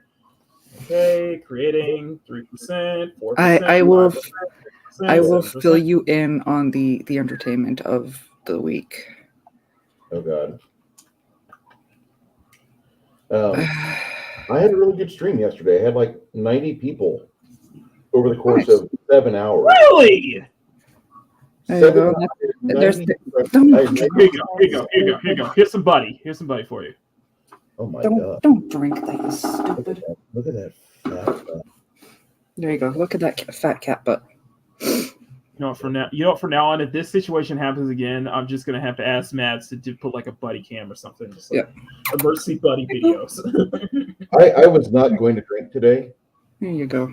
But you brought up that dumbass, and I had to uncork one. I'm sorry it drove you to drink, bro. I'm so sorry about that. I was 3/4 of the way through my pot of coffee. And I ruined it for you. Stop knocking my wires. Bruce with that comment. Yes, honey, would be complete without computing. Makini Live would be complete without Dorado head. Which apparently check the wiki is actually working. I'm sorry, guys, we're rambling. I'm just waiting for this to load up so I can actually do the outro proper. That's okay. We've got some loyal friends here that they don't let us exit the stage. To the 6 people who are still here, I apologize. I didn't realize I didn't update the outro when I thought I did.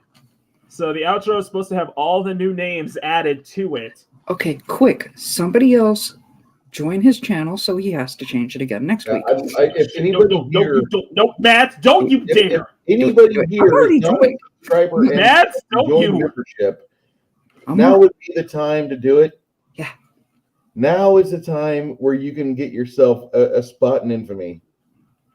You can join me in the back row as we it's uploading right now. It's uploading right now. So if it's right now,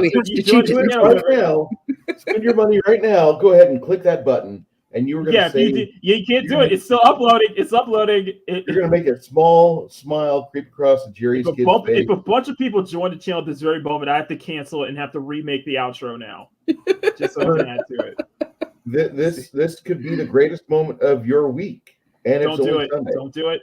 It's uploading. It's like 50% now. Yeah. 60. Just go hit that join button. Just click join. Because Buddy wants you to. Buddy wants you to. And none of you don't you even dare. Don't even think about don't think about unjoining the channel just so you can rejoin, okay? Don't even there would never be a moment where you would have a better laugh from your buddy Bruce over here. And I would give you a beer. And we would walk along the railroad tracks and laugh all day at this because that's what we would fucking do. We would laugh. Thank you, Stream Element Spot. I trust you more than I trust these two. I trust Mexican water better than Stream Element sometimes, okay? But Buddy says join the channel. Yeah, see, look at it right there. He's joined the How channel. is our official cat mascot? He's a cat mascot. I can't. If Buddy said, Bruce, give me $50, I would be like, buddy, here's your 50 spot, man. Okay, let's get the heck up out of here. So we got the new update. All right, so the new intro is finally processing. Just wait for it to process. Wait for it to stop circling. Come on now. I would eat that ass. Okay then. Oh, Squeeka, you don't have to. Squeeka, oh my God, Squeeka, you are so adorable. Thank you. And then, like I said, guys, if you guys, to everybody who got their October rewards, feel free to let me know what you guys think of the rewards. And I hope you guys will love the November rewards as well. So you guys are absolutely thank you. Squeak and my wife wants to motorboat you. I just opened the folder and oh my God, for a while. Oh, Squeeka, thank you. You ought to see Squeeka's smile. I hope that all my channel members who open their folders for this month's rewards does the same. Gets that same reaction, okay? If only we all could fangirl as hard as Squeeka. All right. Anyway, so let's go ahead and so let's go with the new updated outro for Mads, Bruce, and Buddy. I am Makini90, artist, German, and illustrator, and thank you for tuning in to Makini Live. Until next time, take care, much love, new outro this time, and as always, never stop drawing. Join now! Bye, y'all.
Makini Live is a Makini Draws production. Makini, Mads Mamabear, and Bruce Lombardo will return next week at the same time.